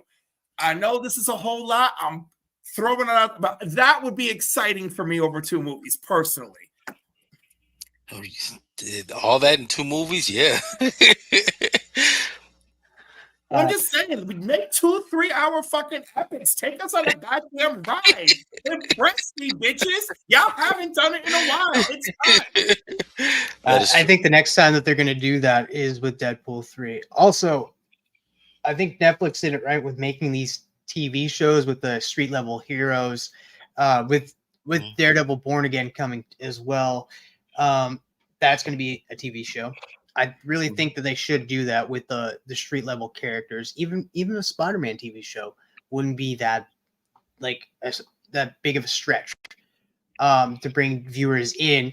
And we spoke on this earlier about how Prime Video did that thing where they dropped the first episode of Hazbin Hotel is on YouTube. You know what?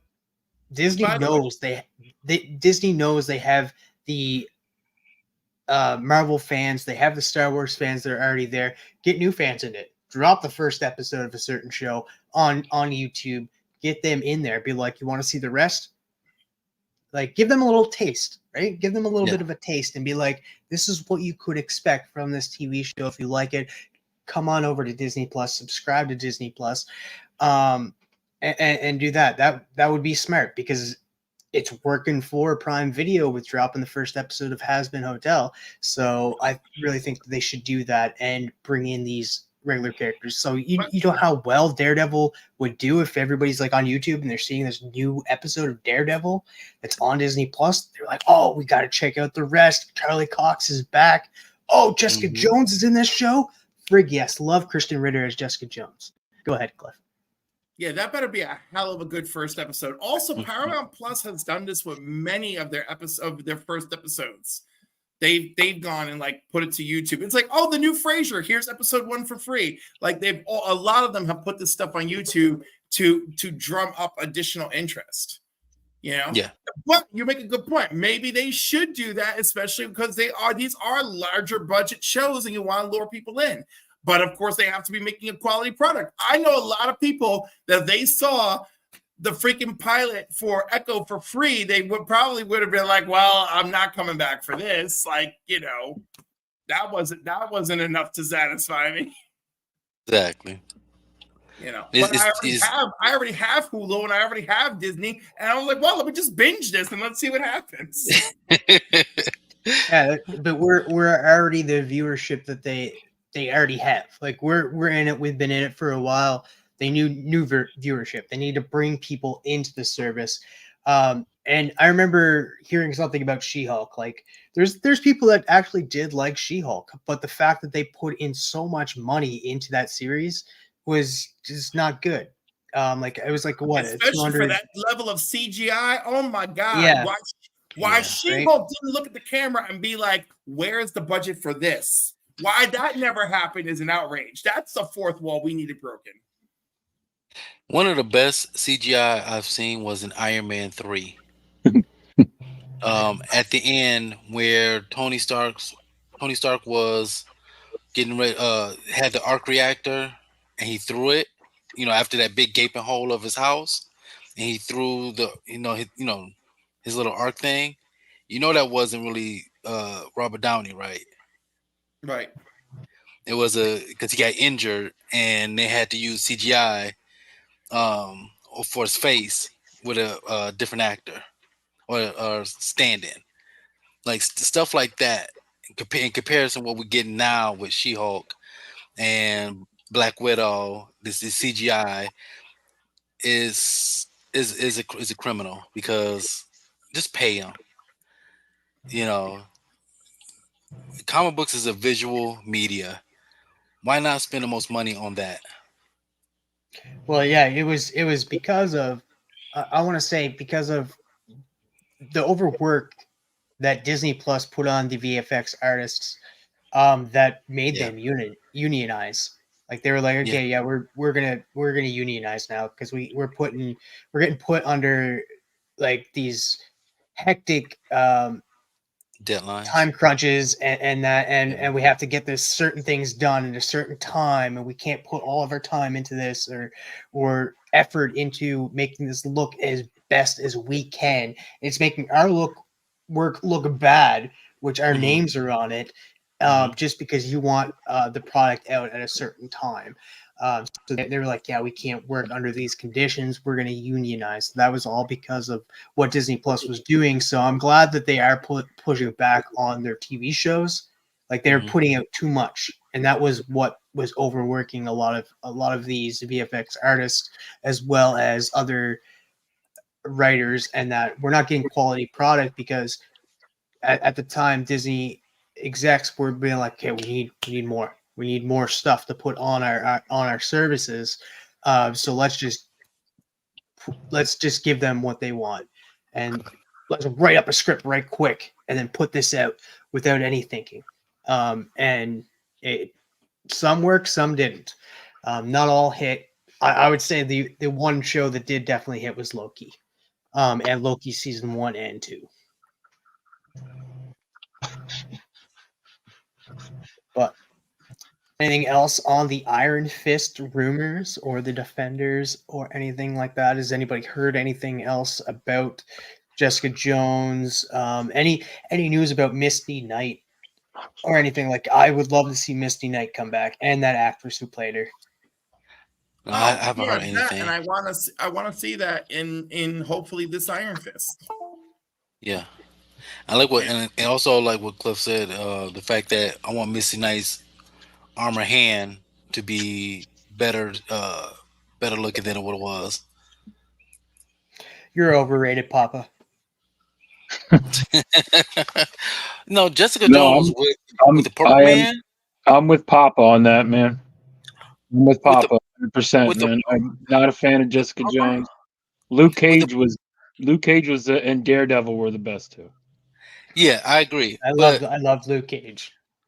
The thing with Jessica Jones with the Purple Man is probably one of the best villains of all the shows that they had. He made my skin crawl. Like, if you could do that, then I know you're a good villain. Yeah, it definitely got darker too, especially the scenes where you had that ex's girl like just kind of coming at her because she was under the control of the Purple Man at the time, and then what's her name just shoved her, and then it just went back, and then you just see her head go into the side of the coffee. I was like, oh god damn it! Yeah, like, what did I just see? That still scars me. But Punisher too. Sorry, yeah, DBH. Punisher was good. Yeah. My bad.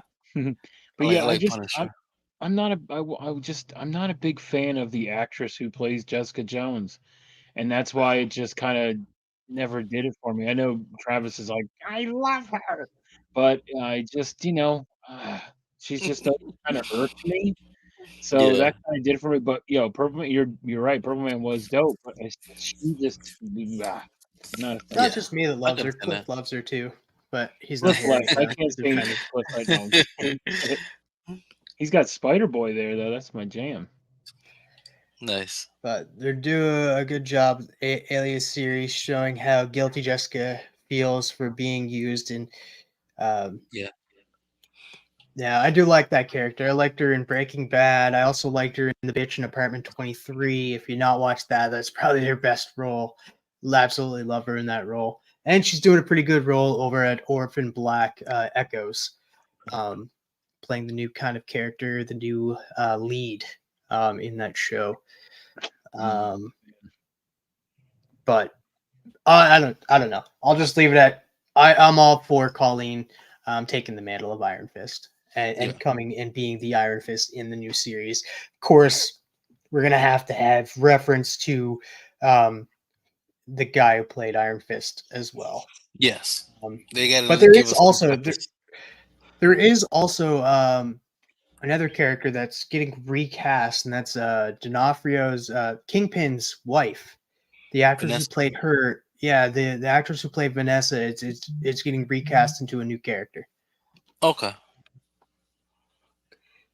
So that there's a little bit of a change, but that's not like a huge character change like the Iron Fist, who had their own TV show.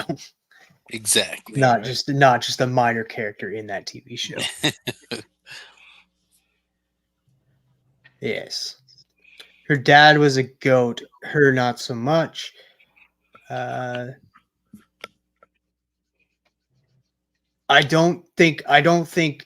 think you're thinking that that's not his daughter. If Kristen Ritter, that's not is it Jason Ritter? Jason Ritter is his son. That's his actual son. But yeah, I can't think of his name right now either. But yeah, no, I know who you're talking about, but Kristen Ritter isn't his daughter.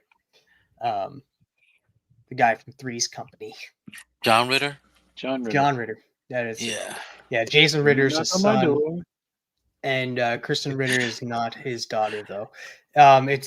It's a common misconception, though. Don't sing that song because they're gonna get stuck in my head. It will. So all right, let's move on to a different category. Papa,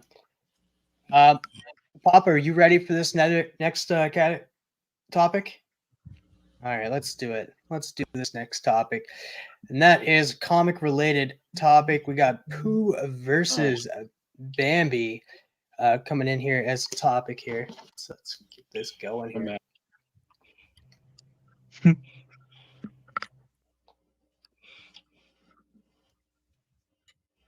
All right. So Bleeding Cool. This comes from Bleeding Cool. Winnie the Pooh and Bambi may both be public domain in their pre-Disney forms, but Disney does not own the control trademark rights on the names. Zenescope announces Pooh versus Bambi, igniting curiosity about Disney's reaction. Comic veterans Dave Franchini and David Wohl unite with artist Igor Vittorni. Pooh embarks on a revenge quest in an all-new Dark Force set storyline. April 2024 solicits also include new series such as Oz and Cinderella Murder.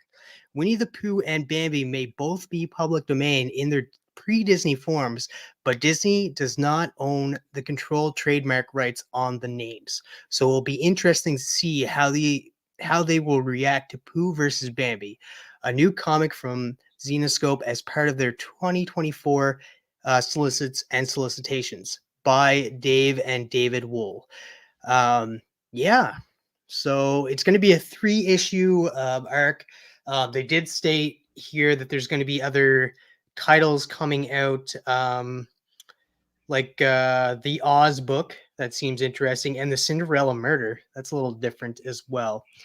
So it states here, in war there are rules, but the Force has none. Abandoned by its country, betrayed by those he once called family, the hunted by those who want nothing more to keep him as a trophy. Pooh is on a mission, and no amount of honey will save his thirst. He wants revenge. This is in shops April 24th, 2024. Will you guys be picking this up or reading it? It depends on my pull that week. It really does. It sounds interesting. Don't get me wrong. It sounds so crazy. The fact that it's only 3 issues may sway me to pick it up. Because that way I don't have to invest that much time or money into the book. I'm interested. I'm somewhat interested in it because I want to know. So, what is Pooh getting revenge for? That's my main question. It does not say, so it'll probably stay in the book. Okay. So I'm not sure. I wonder if Tigger's going to be involved. I want to know is Eeyore going to be involved? I want to know if Piglet. I wonder if certain characters are going to be represented. Thumper, like the image you showing Bambi with the half cybernetic face. Like, is Thumper going to be like have guns for hands or guns for feet? That's interesting. That is interesting because, like, you do see. This is what got me interested in the book is how badass Bambi looks. Yeah, like in this picture right here, Bambi looks freaking badass, and I am pumped to see. Like, that's just that glowing eye. Does that shoot out lasers? Right. Like, I'm interested, and I never thought about what you just stated about would their Piglet be there? Like, that would be kind of cool to see Piglet there with weapons. Does Tigger have weapons? Does Eeyore have weapons? Thumper. I'm not sure who else showed up in Bambi, but this is probably, if this comic does good, this is just the start. And like they stated, Oz is coming, like a different take on Oz. different take on Cinderella. I'm surprised they're getting the rights to these, even though they're kind of public domain, as like Cinderella was never originally owned by Disney. They got the rights to it and did their own thing. It's a fairy tale type of character, as well as like how you can do stuff with the Brothers Grimm, because the Brothers Grimm was where these not the Brothers Grimm, but the Grimm story tales. Brothers Grimm, that's a movie. Grimm story tales is where like half these stories, like where you had the original Cinderella story, where the cousins or whatever they were of her, they were cutting off their toes or like to get into the glass slippers to fit into them, so they're like bloody feet is all over the glass slippers so they can fit into them. So I guarantee you there's going to be a ton. I just don't understand why the first thought on people's heads are like, you know what, something's public domain, let's make a horror film out of it. So let's do this with this character. Let's just make it like outrageously crazy. And I know this is a thing that Papa was talking to me about last night.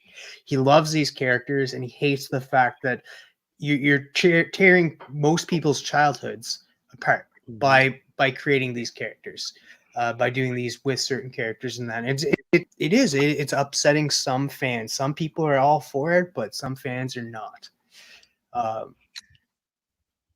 Yes. Like I could see if something happened in the book where Christopher Robin got, Bambi kills or Bambi's people kill Christopher Robin or killed off Piglet. They killed off Rabbit. Nobody cares because he was an asshole. But hey, Rabbit was all right. Come on now. You got be on a rabbit like that. I'm just saying. But I want to know the story. Like, and I see people in the chat is saying Xenoscope is not really a good publisher.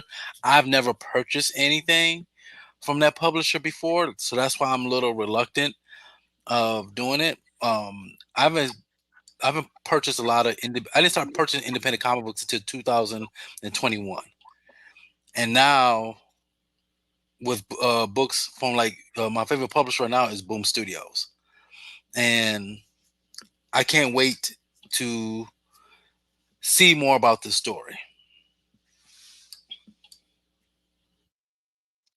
So yeah, here's something that Papa wanted to share about Winnie the Pooh. The Many Adventures of Winnie the Pooh.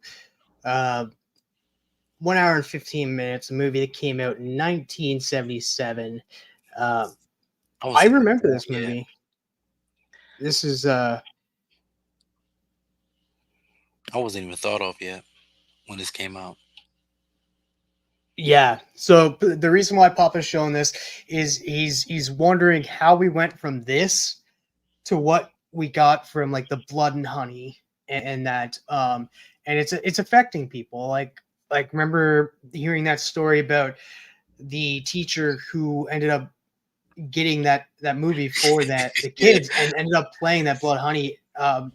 Like those kids are scarred for life now. They're scarred for life. Yeah. They're gonna have to be in therapy the rest of their life. Yeah. I get wanting to make characters a little edgier than we remember. They kind of did that with the Looney Tunes when you had Lunatics Unleashed. You had the ancestors of the Looney Tunes and that, and they had superpowers and stuff like that. It came out. Was it in the 90s? 15. No, it was 2000s. It was definitely 2000s. Okay. I'd say the 2000 after the 2010 area. Yeah.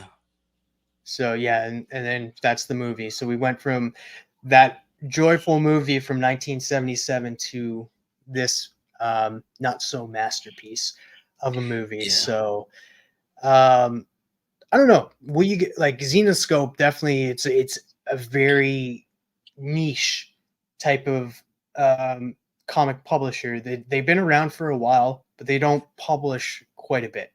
You don't see them on the shelves every single week. sometimes you only see a comic from them a month, but it looks like they'll be releasing a couple new comics a month. Yeah. And Dr. Von Hoot stated in the chat, like the Grim Tales are open domain, like they're public domain. You can use these characters without fault. So yeah, I'm on League of Comic Geeks. I'm looking at some of their titles. I've never heard Bunny of Man anything. versus or was it Bunny Man versus Man Goat? Well, That's book. That's a book. That's a book. Yeah. Oh Lord. Bunny Man versus Man Goat. That's one of their bigger ones. Really? But Cliff came back. He knows. He's read it twice now. No, I'm just kidding. Yeah. Cliff, are you gonna pick up Pooh versus Bambi? You know I'm not gonna be picking that up. And you know, it's so funny. I feel like I see Xenoscope stuff all the time, but it's just big ass and titties all the time. True. You know?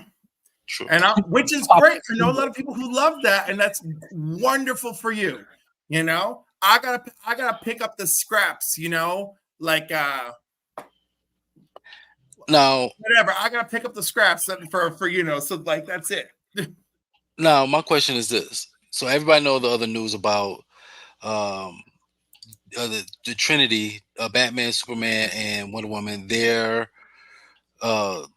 be public domain, the original ones, like before Superman flown anything. Well, do you think comics in 10 years Action Comics is public domain? Yeah. Yes. Thank you. So this is and that's not our Superman we have today. Is the So do you think that somebody else is going to do that as well? Make it like a horror? That is exactly what I told TM. I was like, yo, what does this mean? That in 10 years we're gonna get Daily Star, the movie featuring the leaping, bounding killer Superman? Like, you know, I guarantee you that's coming in that. We won't have like the Superman we know today, because like Superman in the original, for that version of Superman didn't fly.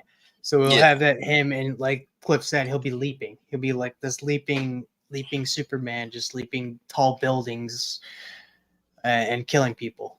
I don't know why society is that way. Like I'm sorry, but like why do we instantly go with like, let's make something we grew up with? Let's make Barney into a massive killer. He just turns into a giant Godzilla and comes smashing through New York City saying, "I love you, you love me. Let me just step on you and kill you." Like, I don't know. Like, did they do something like that with not Mickey Mouse, but his character before he became Mickey Mouse? Steamboat Willie? Yeah, Steamboat Willie. Didn't they do something like that and made him into like a horror? A horror film is coming. Yeah. And apparently, like, the movie will be called Mickey Mouse Steamboat Willie because they can, but then like the killer in the movie is Steamboat Willie. Almost like I Know What You Did Last Summer type of deal. I guess. I don't know.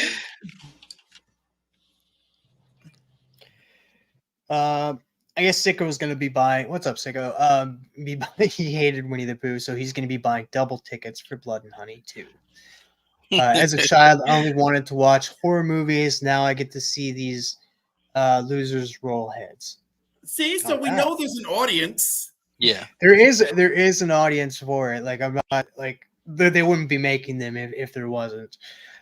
There definitely is, and it made news. Like, people like it. Big news. It was a topic for quite a bit when they were like, "Oh, did you hear this?" And every channel was talking about it. Every article was featuring like, "Oh, they're gonna make Steamboat Willie into a horror flick or a horror game." I remember that was announced too, that they're making a horror game. So it's not a large audience, yes, but there is an audience, and that's all you need, especially for a low budget film. That's all you need. You'll be surprised. I've been to here in Texas. They have a horror convention called Texas Frightmare, and it's every year we've went because my fiance, she loves horror movies. Every year we went is super packed. So it is an audience for these type of movies, larger than what most people think. Most definitely. But you guys have anything else to add about Pooh versus Bambi? I thought like this was the comic news. Like I try to pick some like movie, television, gaming, and comic news to talk about in these topics, and this is the one I gravitated towards most because it was kind of hilarious and outrageous, and I was like, you know what, we got to talk about this because with all of these things becoming public domain, definitely wanted to talk about this, and that's the thing too because Bambi is technically not in the public domain. So, but they found a little loophole to be able to write about this character. If it was a different publisher, I might have been more on board on it. Like I said, I've never read anything for Xenoskulls. If Boom Studios did it, or Image did it, or Dark Horse did it, I probably would have been more inclined. Or heck, the characters that are the publisher that actually has some rights to some Disney characters did it, like Dynamite. By the way, the 1923 version of Bambi has been in public domain since 2022. The sequel to that story and the film adaptations are not. So 2023 Bambi is full game in this scenario. Nice. That's fantastic. All right. So you guys ready for the last topic of the night? I know a ton of people are going to be excited for this topic. Cliff and C. Bizzle, being the huge X-Men fans you are, will most definitely be excited for this news. But we got a release window for X-Men 97. So let's bring this up here. So X-Men 97, guys. All right, this comes from comicbook.com. The X-Men are back, bub.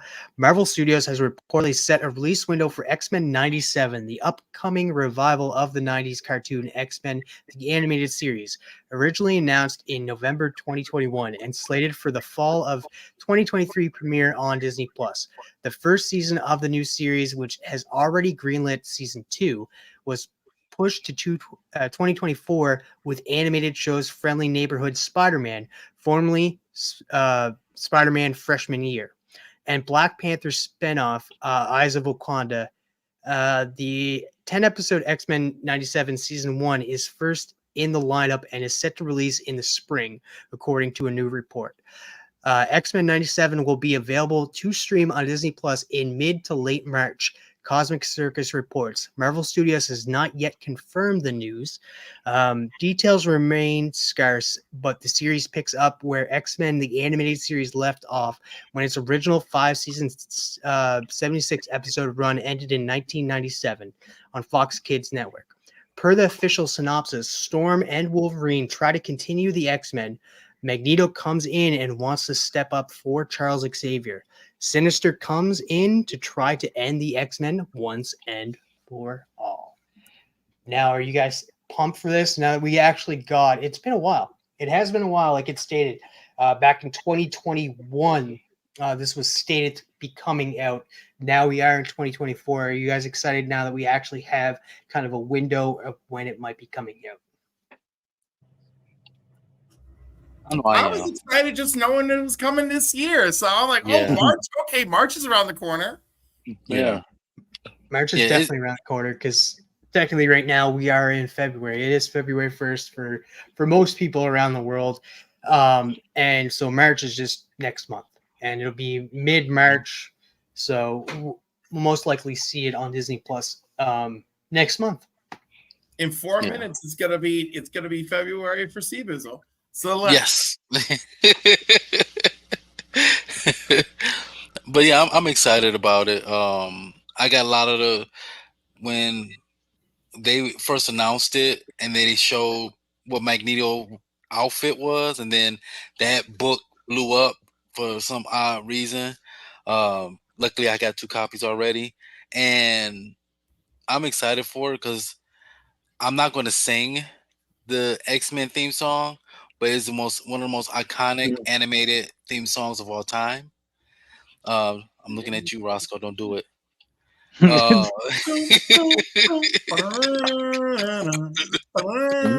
actually will. No, don't do it. It actually will get you copyright. I'm serious. It will. First of all, Somebody hummed something. Which copyright? Somebody hummed something a while back, and it got the animated copyright. series, or the show the X-Men the animated series stole that from, right? Because remember, there's like some kind of foreign cop show. Yeah, if you hum it too close to the theme song, it will be it. It is weird. I never thought that would happen, but it most recently happened, and I'm just like, what the heck? Like, why? Yeah. And it was too close to the theme song, and that it sounded way too close to it. Like it actually was the theme song, and yeah. Stop it. As long as if I do it under 8 seconds, we're safe. That's true. Yes. Because you know what pisses me off? Legally, we should have a right to 15-second clips in the context of a review. No, legally, we should be able to hum a theme song without getting copywritten. To be honest, that it sounds seems like that's stupidity right there. I'm sorry to say it, but that's stupidity. And I find that I'm almost tone deaf, so I don't know how I could trigger that, but apparently. But when I looked up things in the context of a review, you should be able to use 15 seconds in the context of a review. But there doesn't seem to be anything to truly protect us on YouTube. You know, it's 8 seconds, and you got to alter what you've got in those 8 seconds. Like spin it, like mirror the scene. Add a it's even less than 8 seconds, to be honest with you, because like there's like trying to think of this or that is always that song that's playing. Yeah, it's not even. I don't even think that's 8 seconds. That's always copyright. Crazy. Yeah, I'm trying to think of what else is like. That's like under 8 seconds. That can't think of anything else. But actually, no. You know what's funny though? It's weird because lately this or that hasn't been copyrighted, and like most videos that we do for Between the Lines and stuff, and have that this or that thing, it comes up and it says copywritten this or that song. But the last 3 videos of Between the Lines, it hasn't come up. So it's weird. It's weird that sometimes it comes up, sometimes it doesn't. So it's weird. The algorithm, the whole copyright stuff, it's weird. And I don't think anybody truly understands it, because there's loopholes and there's ways that they get you without you even realizing it. But that's not the topic that we're talking about right now. We're talking about X-Men 97. So yes.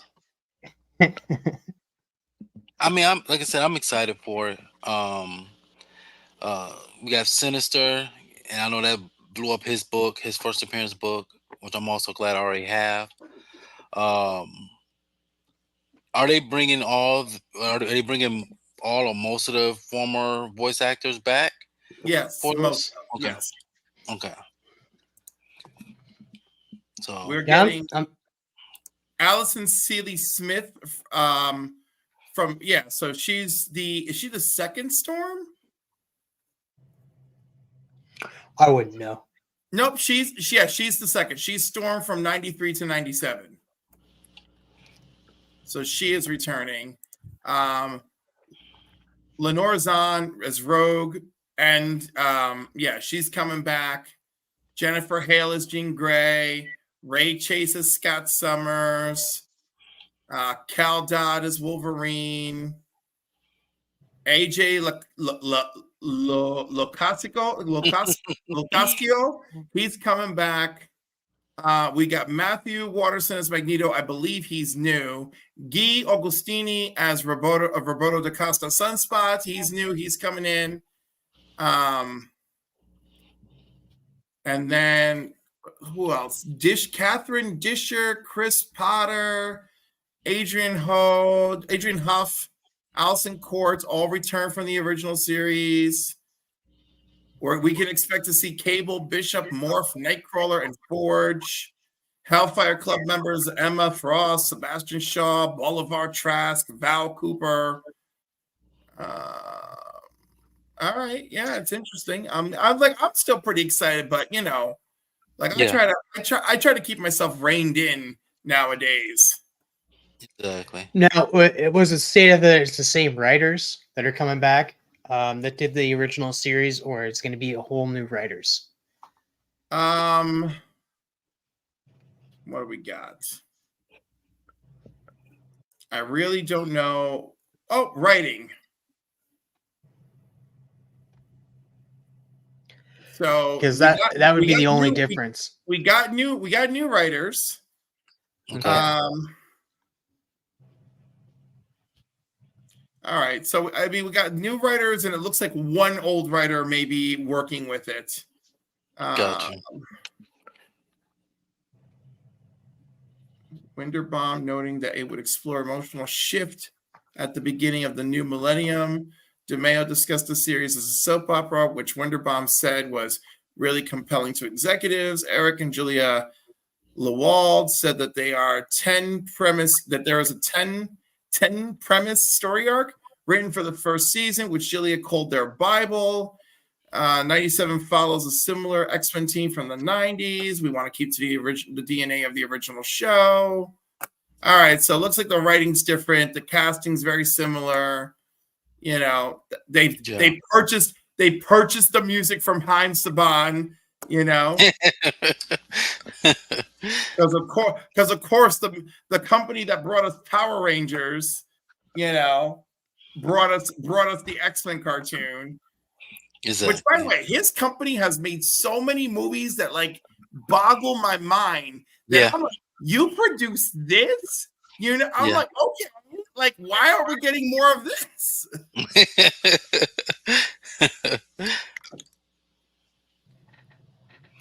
Wonder how closely is going to follow the comic books and where it will pick up. I am. See that I won't do that to myself.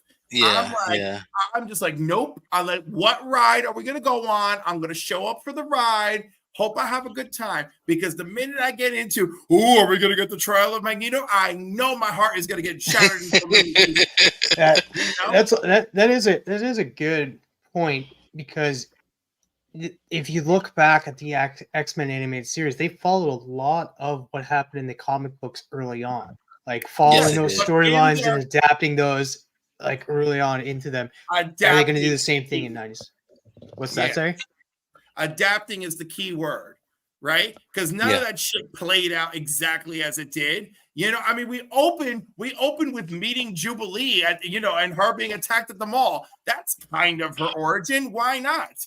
You know, I mean, look how deep we had to get into the series to discover that Rogue drained the powers of Ms. Marvel. And they covered it, but it was a while. Yeah, that's true. So C. Bizzle does bring up a good point. Will this be adapting the comics as well, or do you think they'll be doing a whole different new thing and doing a storyline of their own? Because like you stated, they have new writers coming in, not any of the old writers. The only thing that's the same is I feel like the art style is going to be different too, like by some of the designs that I've seen. But the voice actors, that's going to be the only common ground from the original series. Look, I think they got a pretty interesting team involved. Let's see what happens. Yeah, I'm excited for it. Yeah. Now, is this taking? He says taking place after, not right after, but it's supposed to take place after the finale. Finale.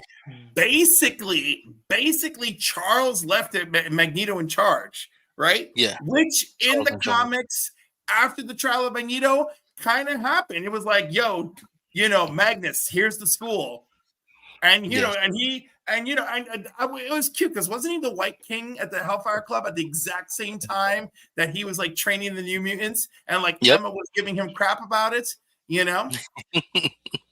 So if I remember correctly, right? Because those books are from a long time ago. So like, I mean, I can see some of that being adapted for this story, but they're gonna put their fresh spin too. Because it is weird though, because they say details remain scarce, but it's picking up right where the animated series left off. 76 episode run ended in 1997 on Fox Kids Network. Per the official synopsis, Storm and Wolverine try to continue the X-Men. Magneto comes in, wants to step in for Charles Xavier. So which I feel is where we kind of left things off. Yeah. But as you stated, Xavier left Magneto in charge, so it's kind of weird that Storm and Wolverine are trying to continue the X-Men, and Magneto tries to come in and take over the X-Men. So maybe it's just that those two were just like, we know who you are, Magneto. We don't want you to come in here and take over. We'll take things over. We're the next in line and stuff. We don't trust your magnetic ass. Which is not wildly off from things that took place in the comics, Also true. Also, we get some more Sinister. So Sinister's coming to try to end the X-Men once and for all. So that'll be an interesting story. And nothing unites fighting mutants better than another evil mutant to bring them together. That would be cool if they did the House of M. There's also the House of X, Powers of X, that is highly acclaimed. Some people like it. Some people don't like it. I didn't enjoy it. Okay, I enjoy those things. Those things do not need to come to X-Men 97. Like, No. We got X-Men 97 should be chill, fun, Claremont era stuff. That's it. Let's just do that before we get into everything else the X-Men have been through in the last 30 years. Exactly. Because with the House of X and Power X, you get where mutants are able to be, they get killed off, they can be brought back to life. But in the cartoon, we didn't get that far into the lore of X-Men to actually feel the pain of mutants dying off. Yeah. So, like I said, it has to be more 80s. I mean, I know I'm saying 80s, and the show's called X-Men 97. I'm just talking about Claremont's 80s run, that feel of the X-Men, and not be too serious or too out there just yet. We got to see. Let's see how this X-Men does first, and then maybe way down the line, possibly when the X-Men comes to live action or something like that, we could do House of X or Powers of 10. That was a heavy story. That was a reboot for the X-Men. Mm-hmm. I just hope they do this right. And I know a lot of people are looking forward to this X-Men series, and it'd be a good way because people have been wanting the X-Men in the MCU, and this is the closest thing that we're going to get. I know we've had cameos, a little bit of appearances from certain characters, but that's not a full-on X-Men experience. So hopefully they do bring this in and they do it right. They do it right by the fans. But I guarantee you most of the characters or most of the voice actors will probably not sign on to it if they're just going to trash the series, because they'd probably be like, nah, we're gonna stick to just voicing the characters when we did. We're gonna go out on the good note back then, because this script sucks. I guarantee you that most voice actors will probably be like, no, I'm not gonna sign on to something that is gonna suck. Most will, because a paycheck is a paycheck, but I don't know about most will. I feel like some will. I feel like a paycheck is a paycheck, baby. Yeah. We might be getting, I'm looking at Papa Wheelie's comment, we might be getting some form of X-Men reunion in Deadpool 3, so that'll be interesting. I've always been, and this might sound crazy to people, I've always been for having the original 5 X-Men movie. I feel none of the X-Men movies touched on that, as far as when I first heard about X-Men in First Class, I was like, okay, maybe we're gonna have just the original 5 X-Men. Nope, they didn't do that. I would like it don't have to be part of the MCU. It could be a standalone series or movie, just showing the original 5 X-Men, because that original 5 X-Men turned into the original 5 X Factor, and I like to see those stories develop. I would too. I would like that. I'm not the expert on X-Men. Like I've stated before, I'm not really big on reading the X-Men or following up with the X-Men. And if you watch Crisis Quest, I don't know any X-Men questions. So the only thing I know is like the movies, like we stated earlier, with like First Class and the original 3 and the X-Men animated series. That's about it. And when they showed up a little bit in the Spider-Man animated series as well. So I gotta tell you, I really enjoyed the category "Stabbed by Wolverine." Yeah. and it's a funny thing too. I got one of those questions right. I got because he stabbed a lot of motherfuckers. That's why. Yeah. I got the Mariko right, so I was pretty impressed. Which the Mariko was actually in tragic superhero romance. It wasn't even. I didn't even slip that one into the. That was an extra. And because you chose that category first, like the joke didn't land the way I had hoped. Where I put it there, he gave her the old snicked. It was funny. The Canadian picked the Canadian category first. For real. Yeah, I can't wait until I come back and I dominate on that Crisis Quest. That being said, you guys have anything left to say about this X-Men 97 talk? I'm just waiting to see what's more about the storyline and go from there. Yep.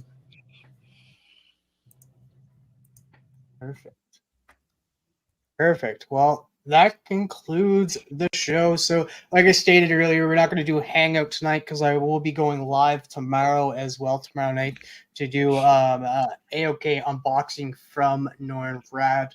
All are welcome, no topics, just kind of a hangout. And then, plus, I'm going to the movies tomorrow night, so I got to get some sleep tonight and go watch Argyle tomorrow. Super excited to watch that movie. It hasn't been getting good reviews, but I'm still excited to go see it. That being said, between the lines, I look forward to your thoughts. Yes. That being said, between the lines, this Monday, my channel, Geek Out with Roscoe, is going to be joining me. We'll have Tony Fleece on. The theme is cats. Seagulls, do you have anything coming up? I will be with Cliff on Monday. I think that's the only thing I got coming up. I'm dropping some unboxing videos next week. I'm always doing my top 3 hype books in my pull list. Drop every Monday. And that's about it. All right. This is my 3rd live show. 3rd, holy. Sunday. Soon you'll be at like 106. Sunday on the Council of Comics, we're doing the box office and a review of the Back to the Future 3, which Papa will be joining us again. And then Monday on the Council of Comics, we're doing Keys and Hot Comics and Comics of the Week and all that stuff with C Bizzle, who will also be returning. Oh my God, Tate, you're so sweet. I want to give you a hug too, because I don't know. It's a lot. But the oh my God, what else am I doing? Obviously, I'll be back here next Wednesday with you. Saturdays, I'm usually chilling with Tony at Comic-Verse. Sometimes with our Australian friend Mad Spidey. Sundays, after the council, usually over with Durs. And in February, I'm doing an X-Men issue review with John's Comics for Kids and that little gang. I've got an episode of the Nerdy. Oh my God, Travis, you were just on there. The Nerdy Collective show. I'm gonna be on the Nerdy Collective soon, so that's gonna be fun. I had to send you sent like 15 photos to them, right? Like they're like, yeah, we want like 15 photos. I'm like, oh my God. Yeah, he makes a little intro for you. Yo, he has got me hyped. He's like, Cliff, he's like, this is the most unique intro we've ever done. And I'm like, oh my goodness. Yeah, it looks it's pretty cool in that. And then also you have moving to Thursdays, you have Crisis Quest. I'm moving to Thursday. I don't know if it's going to be permanent. It just works for my schedule and a couple of people who want to be on. Thursday's working, so I'm just doing it. You know. Yep. And it gives me a little bit more breathing room, so I can try and get together some better questions. You know. My God, you know what? I'm actually thinking of a category called Key Collector Calls Us the Key.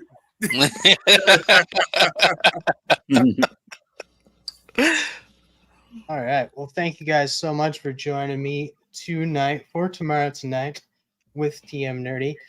Shout out to all the channel members. Shout out to everybody that's watching this on the live. Shout out to everybody's watching this on the rewind. Make sure to hit that like button, hit that subscribe button.